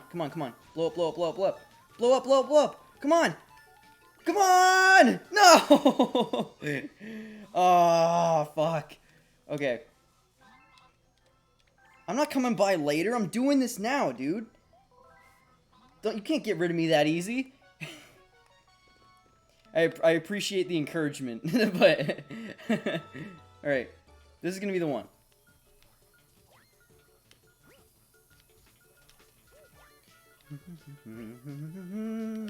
Oh, God. Oh god, I think I fucked it up. I'm pretty sure I fucked it up.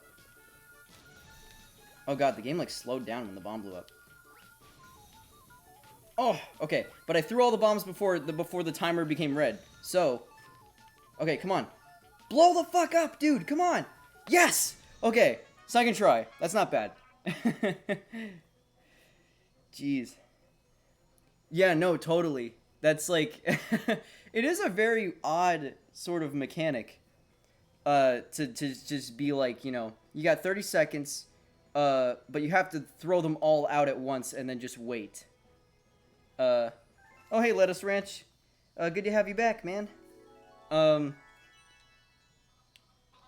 Yeah, no, you're welcome. Now, don't ever make me do that again.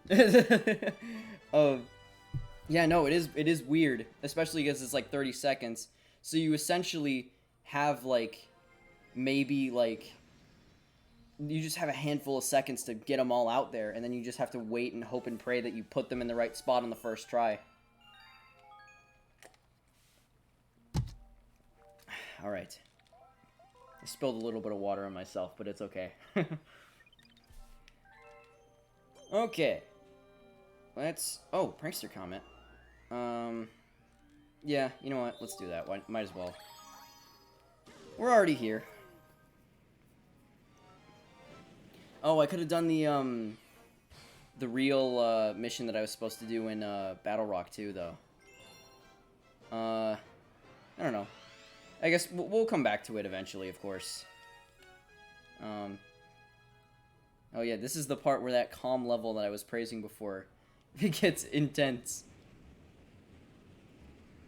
See, I don't blame my 8-year-old self for being scared of this level, though, because it is it is pretty stressful, like, when they add in this music and, like, you know, the timer in the bottom, and there's, like, a red filter over it. It's like, you are literally going to explode if you don't beat this level in the next 4 minutes.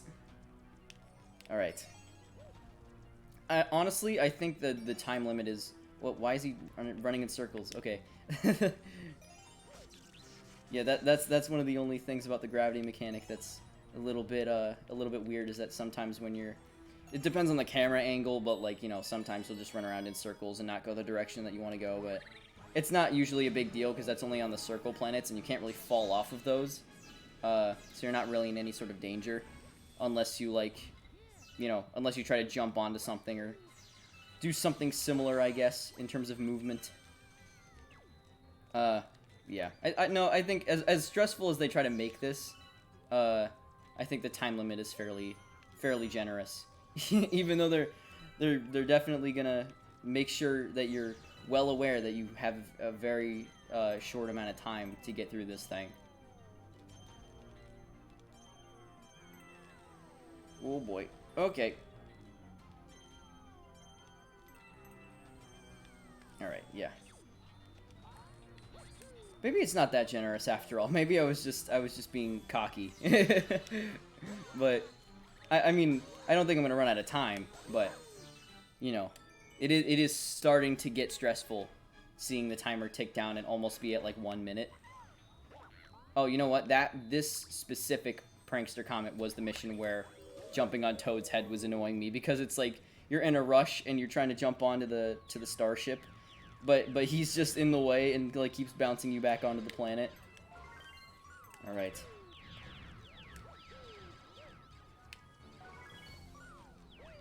Whoa, okay. That was my attempt at a speedrun strat to save some time, but that was almost very bad. I don't think I've died yet though. So let's see if I can go this whole playthrough without dying. I think I've said that on a couple of the other playthroughs and definitely not actually done it. But the fact that I haven't died yet just makes me feel like if I was gonna ever point it out eventually, now is the time to do it. Yeah, no, I'm totally jinxing myself, but I guess we'll see. If I do die, I mean, I probably will die, but I'm assuming that when that time comes, it's gonna be on one of those levels where you can get crushed and die immediately. Because, like, in Mario 64, you get crushed and, like, you just lose a little bit of health and then you can recover from it. But in this game, you get crushed, you just die immediately. So, on levels with, like, thwomps or something, like that one level in Beach Bowl Galaxy, that's definitely going to be one where I'm at risk of losing my perfect run. Okay, what did he say? I think he said he's probably like Bowser is afoot or something like that. I mean, he didn't say that, but... Oh yeah, I think it's cool that, like, even though these levels do have unique models for what they are, it's just Bowser's head the first time you go, just to make it a little bit scarier and let you know that it's a boss level. Oh boy. Oh, I really love this level. And I love the freaking Mario 64 remix.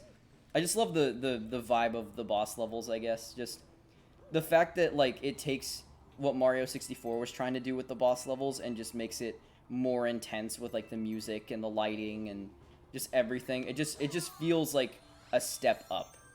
Like, this, honestly, in a lot of ways, Mario Galaxy feels like a true successor to 64 to me. Whereas Sunshine was, like, you know, it was very much that in terms of, like, controls and, like, the structure of it.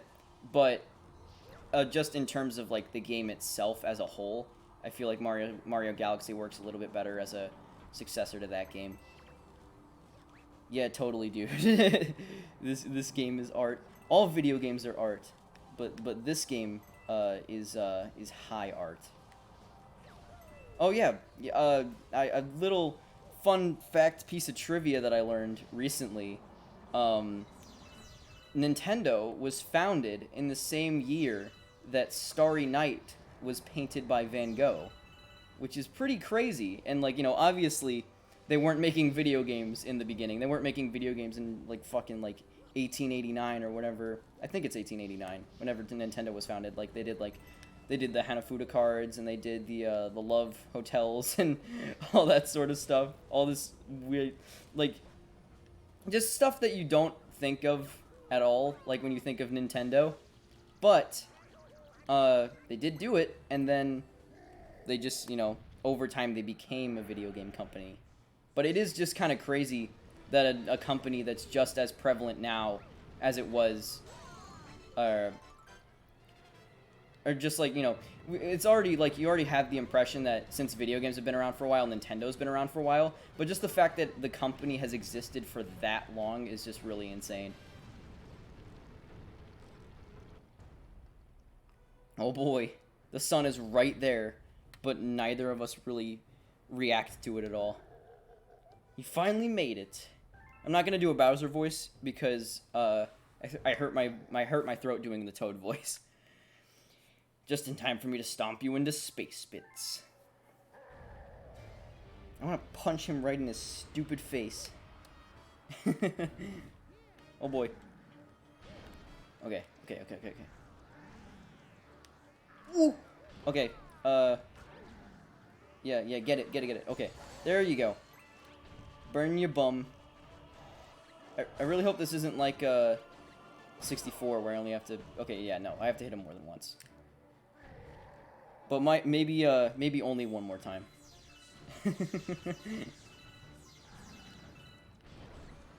Yeah, for real. I can already see the audience members, off screen, just, like, commentating over everything, like in an anime, just being like, oh, impossible.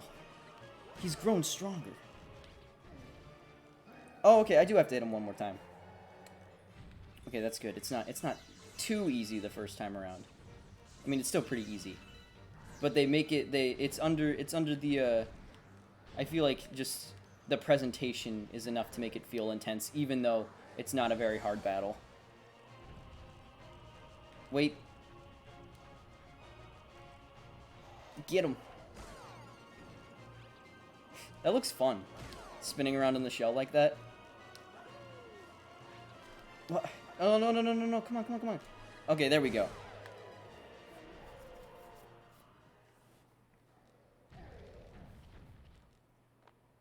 I love that Mario just lands on his feet. Like no reaction, just like, yep. I'm still far better than you at fighting. I love how Bowser's kind of a goofball a lot of times, but like when he says stuff like foolish Mario, like it makes him seem like he's trying to sound more professional than he actually is, or more threatening than he actually is. He is pretty threatening in this game, but still, in general, he's just kind of a goofball. Alright. So it's 3 Grand Stars already. And granted, the first one was in the very first level, but still.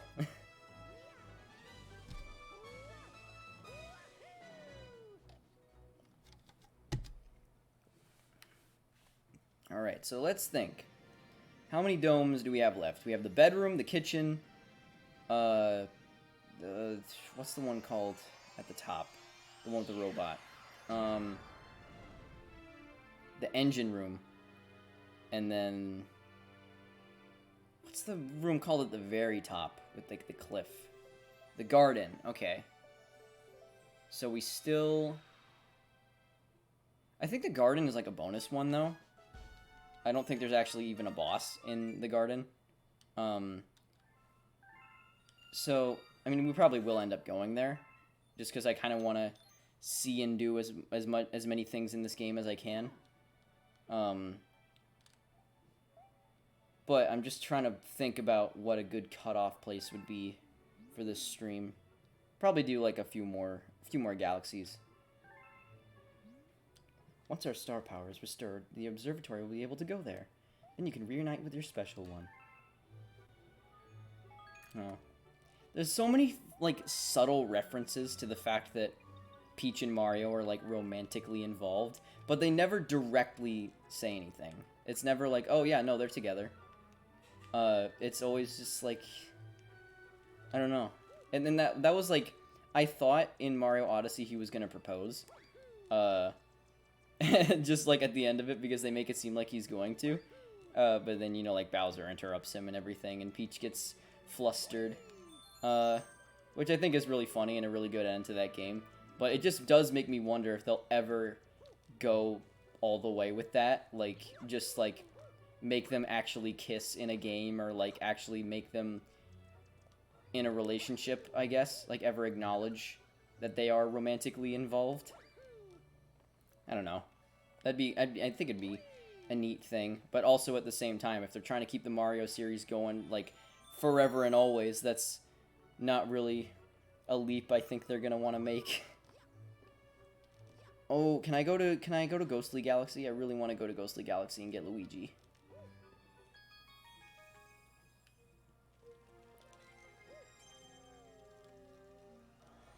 I like that every dome, even though they are like observatories, they are very much like rooms in the Comet Observatory as a whole that have like purposes.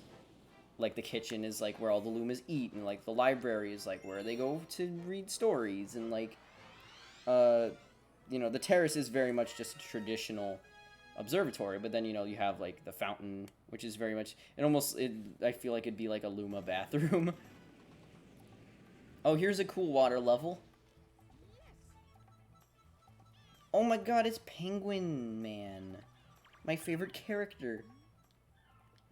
I like that the penguins are sort of like show-offs in this game. Like, they look the same as they did in 64, but the ones you interact with are very much like cocky, like even in like the ice levels and stuff. The students are distracted by the sparklies. Okay, is this gonna be like... Oh, okay. Yeah, okay, I remember. Because the missions I think of the most when I think of this level specifically are the one where you go to the Thwomp planet, like by breaking through that wall, and the one with the golden shell. But I guess you need to do the starships first to go to the top. There might actually be a way to get up there without getting the starships, but I don't want to waste a shit ton of time. Okay, wait a second. According to Google, Peach is 14 and Bowser Jr. is 7, and Peach is apparently... No. Google is most certainly not right in that scenario. But that does like, you know, I remember Game Grumps pointed this out, because the Koopa kids aren't actually like Bowser's children, they're like people he hired, but Bowser Jr. actually is Bowser's kid. So it's like, you know, it's like, you know, if Peach was the one who gave birth to them, that would be like extremely painful and unpleasant, but that is not the case at all, because Bowser Jr., you know, he learns in Mario Sunshine at the end that Peach is not actually his mother. But yeah, I highly doubt that Peach is 14 too, because then that would, like, you know, I think even though, like, Miyamoto, I think, has come out and said that Mario is in, like, his early 20s, which I even find really hard to believe, because it's like, you know, like, I don't know, it just seems more likely that he would be, like, in his 30s or something, like, being, like, you know, like, a plumber living in Brooklyn, and, like, you know, just, like, having, like, the mustache and everything, I guess. I don't know. I mean, I guess 20-year-olds can have all that, too. He seems like he would be in his 30s, I guess. But even then, like, you know, regardless, like, even if Miyamoto wants him to be in his 20s, I think it's pretty widely, I guess, just accepted that they're adults. Like, even if they act sort of, like, childlike and, like, whimsical, I guess, they still are very much adult characters. Can I actually... Yeah, no, I think I can get up here without actually... Oh, wait, can you wall jump off this? No, you can't. Okay.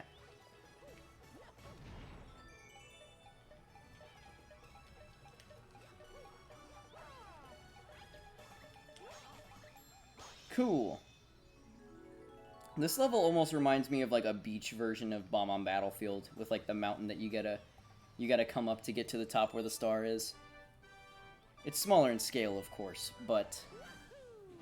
It's just, I don't know. It's just what comes to mind, I guess. Being at the top and seeing the rest of the level. Alright.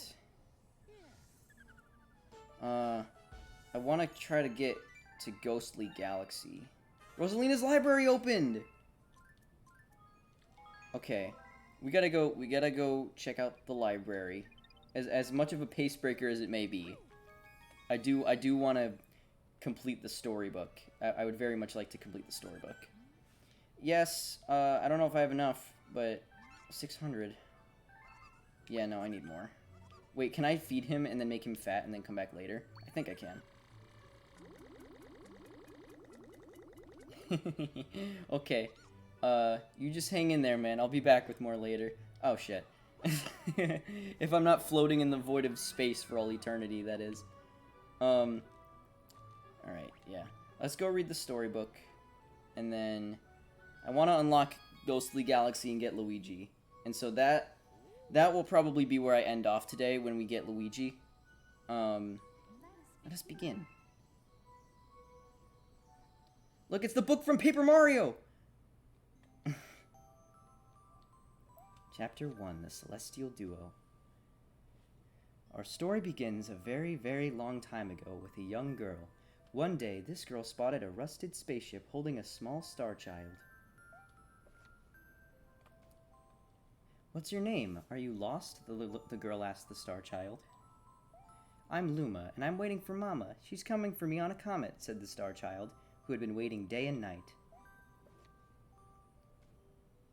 Don't worry, I'll wait with you, the little girl promised Luma. At nightfall, the little girl borrowed her father's telescope and peered into the sky. She looked and looked, but she saw nothing. Hours turned into days and then years, but still the sky revealed nothing. Finally, the little girl sighed and said to Luma, "If we stay here looking much longer, I'll be an old lady soon." But then she had an idea. Why don't we go out there and find your mother ourselves? The girl and Luma fixed up the rusty spaceship, and then the two set sail into the starry sky. And this is how the search for the Celestial Mother began. That is literally the exact book from Paper Mario: The Thousand-Year Door. It's literally the exact same one. This library's it's just a cool little room. I like that you get to run around in here after she reads the story. But, like, Rosalina's backstory is just so cool. And it's like they didn't need to do that. They could have just left her being mysterious and she would still be a cool character. But just the fact that they went the extra mile and gave her, like, a really, like, neat backstory that's actually, like, given, like, weight and importance, I feel like is a really... It's a really cool thing. And I'm just glad they did it. Because, you know, Lubba is very much like... Well, actually, hold on. Which one of these... I'm assuming this is Ghostly Galaxy. Ah, so we need 3 more. Okay. So, we'll do Beach Bowl. And we'll do the, We'll do, hopefully if I can get the enough star bits, we'll get the Hungry Luma, Galaxy. So we'll do that one, too. And then, and only then, can we go to Ghostly Galaxy and get Luigi. But real quick, okay. I'm actually gonna take another quick bathroom break. I didn't want to, but I've been drinking a lot of water, and I haven't eaten a lot today, so I just have to go to the bathroom again. So I will be right back in like 2 seconds.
Okay, I'm back. Sorry about that.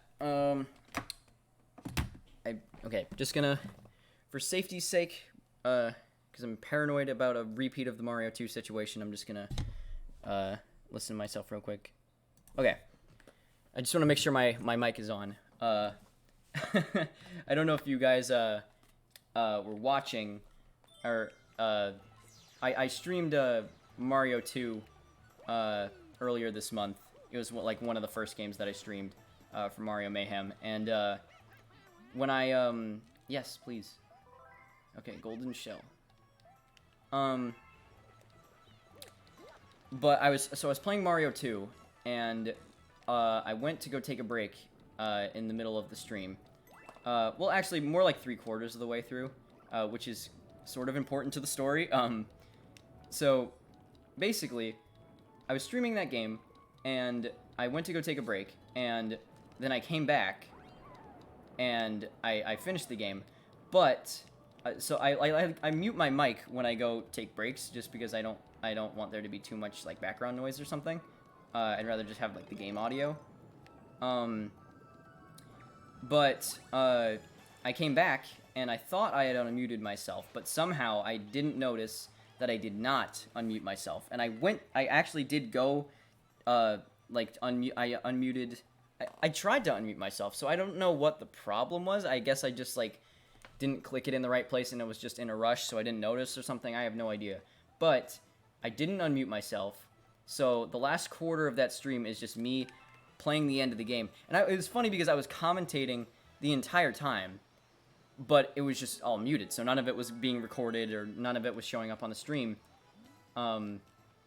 So, the last quarter of that stream is literally just total silence while I beat the game, and then I was trying to be like, you know, thank you guys so much for watching, I hope you enjoyed, I'll be back with Mario 3, and then, you know, I ended the stream, but then I went back and watched it, and it's just silence, so I can only imagine how confused people must have been that I came back and then just didn't say anything, finished the game, and then just stared at the end screen for like 10 minutes before I ended the stream.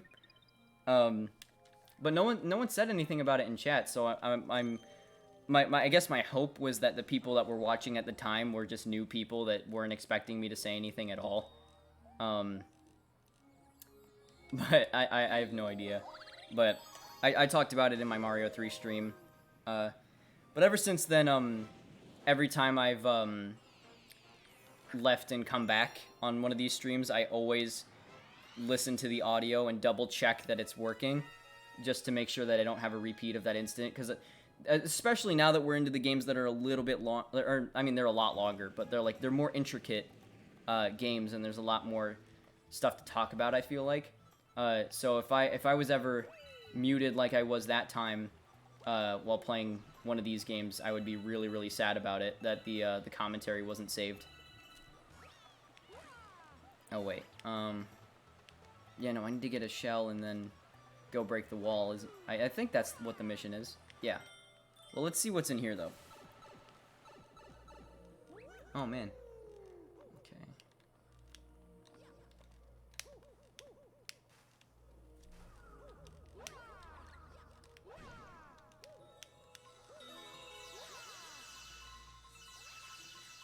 I'll leave that Goomba be. He's not bothering anyone. And that's I mean, it's not quite 600 star bits, but it does put me closer to my goal of taking care of that Hungry Luma.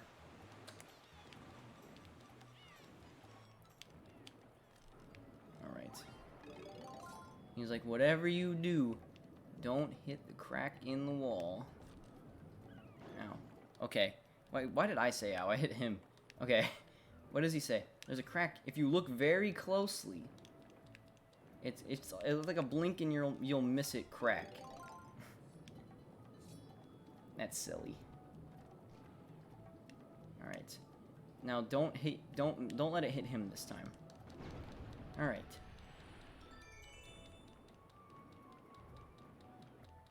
Ooh, I like that reflection. That's good, Nintendo. Good use of the hardware. I don't like those guys. I mean, I do, but I don't like dealing with them. I like pretty much every Mario character. Oh yeah, they brought this level back in Galaxy 2 also. And they literally just treated it like its own galaxy. And it was a bonus level, so it's easier to forgive. But it is just kind of a weird thing for a Mario level to just completely reuse levels from another Mario game.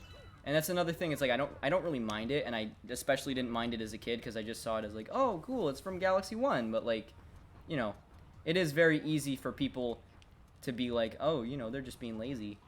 And even though I don't see it that way, it's almost hard to argue with that, just because it's like, you know, what other reason would they have to just put these levels in with no sort of, you know, like it's not even like presented in a fan service sort of way, and it's like, even though these levels are good, you know, you would think there'd be more iconic levels from this game to include if they were going to include them.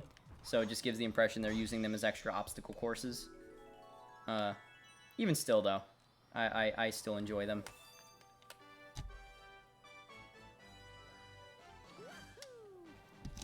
All right. We at 19 now?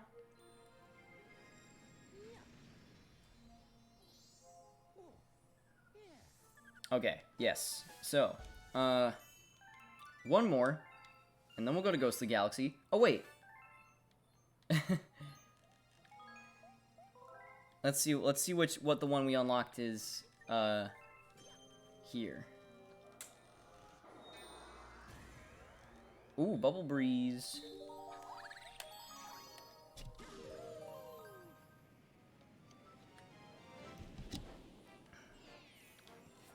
Apparently the bubbles in this level were supposed to be square.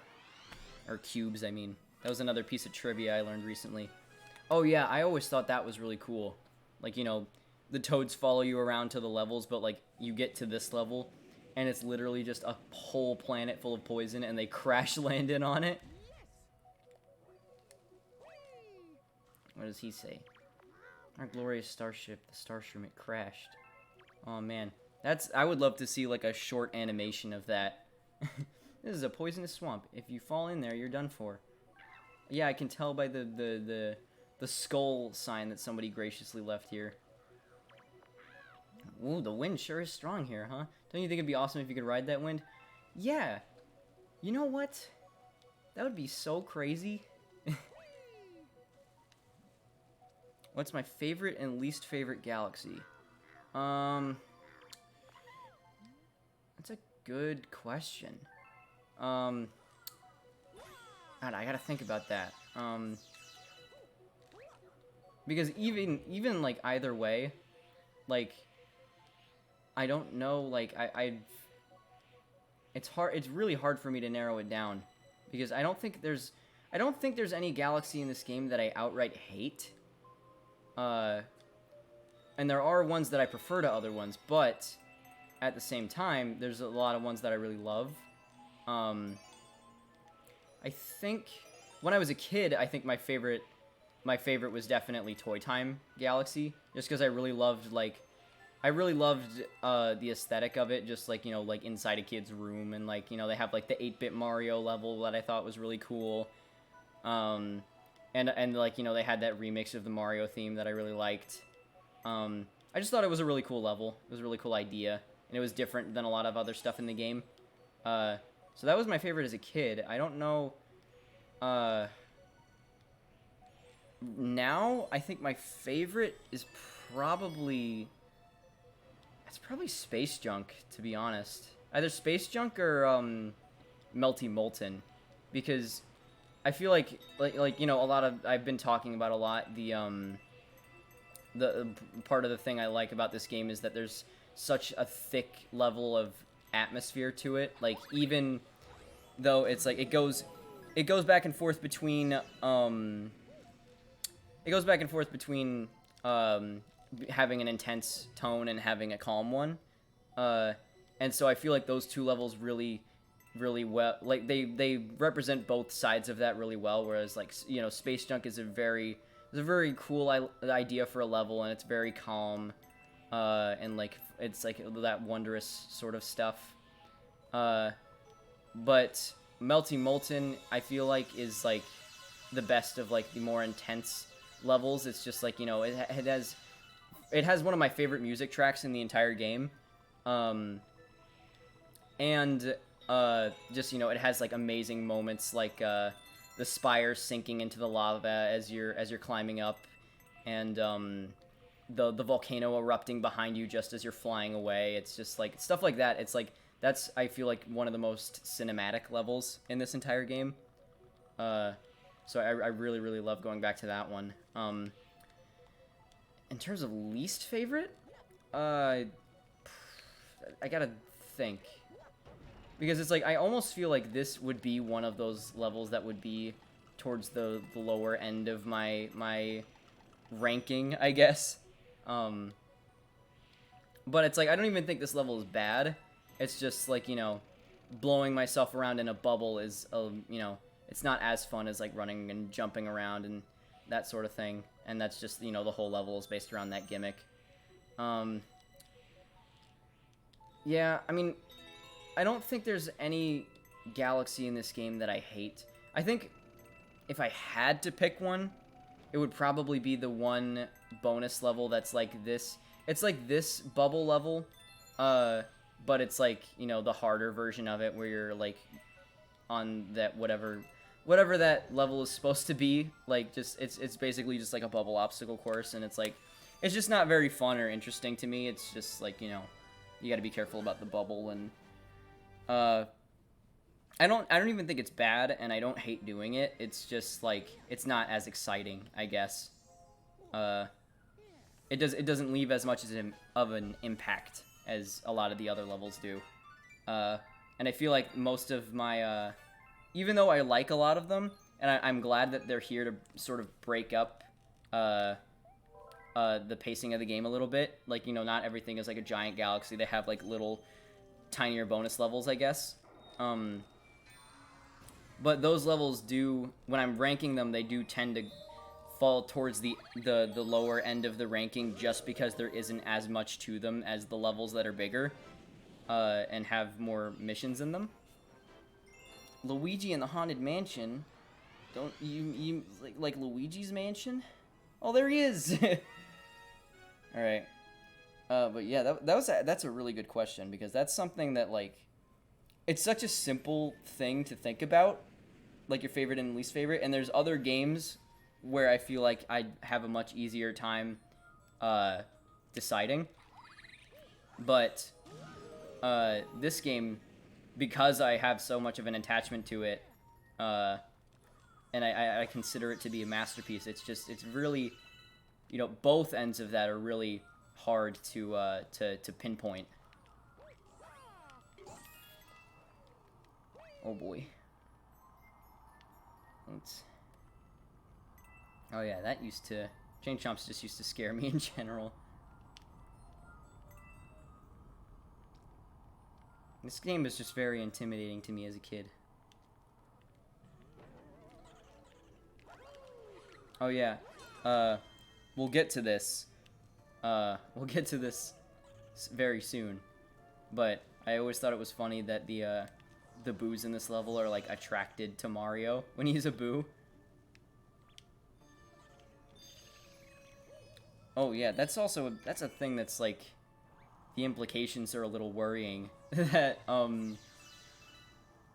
like the boos, like, I guess they don't die when they're in the light.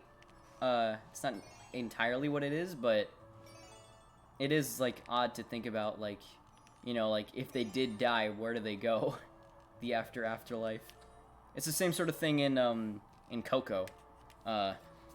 And like, you know, no, I'm a very, you know, in terms of spoilers, I'm a very careful person. So this isn't necessarily a spoiler for Coco if you haven't seen it. But you know, that movie takes place in the land of the dead, and then you know, there's characters that, like, they fade away because people don't remember them in the real world, and they call it the final death. And it's like, okay, but if you can die and then go to the land of the dead and then die again, where do you go when you die in the land of the dead? Do you just, like, is it just, like, blackness? Because that's, like, really scary. Especially for, like, you know, in a movie like Coco, it's like a Disney movie. It's like a scary thing to think about. But, you know, there's always, I guess, the possibility that they just go to, like, the afterlife. Which just takes the tension out of that. But it's like, you know, it's usually, I guess it's just one or the other. And it's just very opposite ends of the same spectrum. It's okay, I'm coming. I almost feel like Luigi is thin enough to, like, squeeze out through these bars. Like, doesn't he look like he could just, like... Yeah, he looks like he could just slip through. Like, the bars aren't even really that tight. I mean, they're not too spaced apart either, but... You know what I mean. He just looks like he could fit is all. Oh yeah, this is, like, the only time in this whole game that the Boo Mushroom is used. And it's weird. That is something I feel like some of the other Mario games have over this one. If I'm going to be completely honest and fair, just because, like, you know, the power-ups are very situational in this game. Like you get them and you only like, as cool as they are. Like, I think Boo Mario is a really cool idea, but this is pretty much the only time in the game you really need to use him. I mean, I'm sure there's, like, one other mission, but it's, like, the fact that I'm having trouble even remembering if there is another mission. Oh, yeah, you know what? There's, like, the race. But, like, even still, that's 2 missions in this entire game that you need to use that power-up. So, as cool as it is, you know, it is, like, you know, if you're gonna make a big deal about the power-ups in a game, it's, like, 3D World, I guess, would be the one to talk about, because they actually stick with you and expand your abilities no matter what level you're in. I still think, though, the power-ups in this game are cool. Just, I wish they were utilized a little bit more. Let's go home.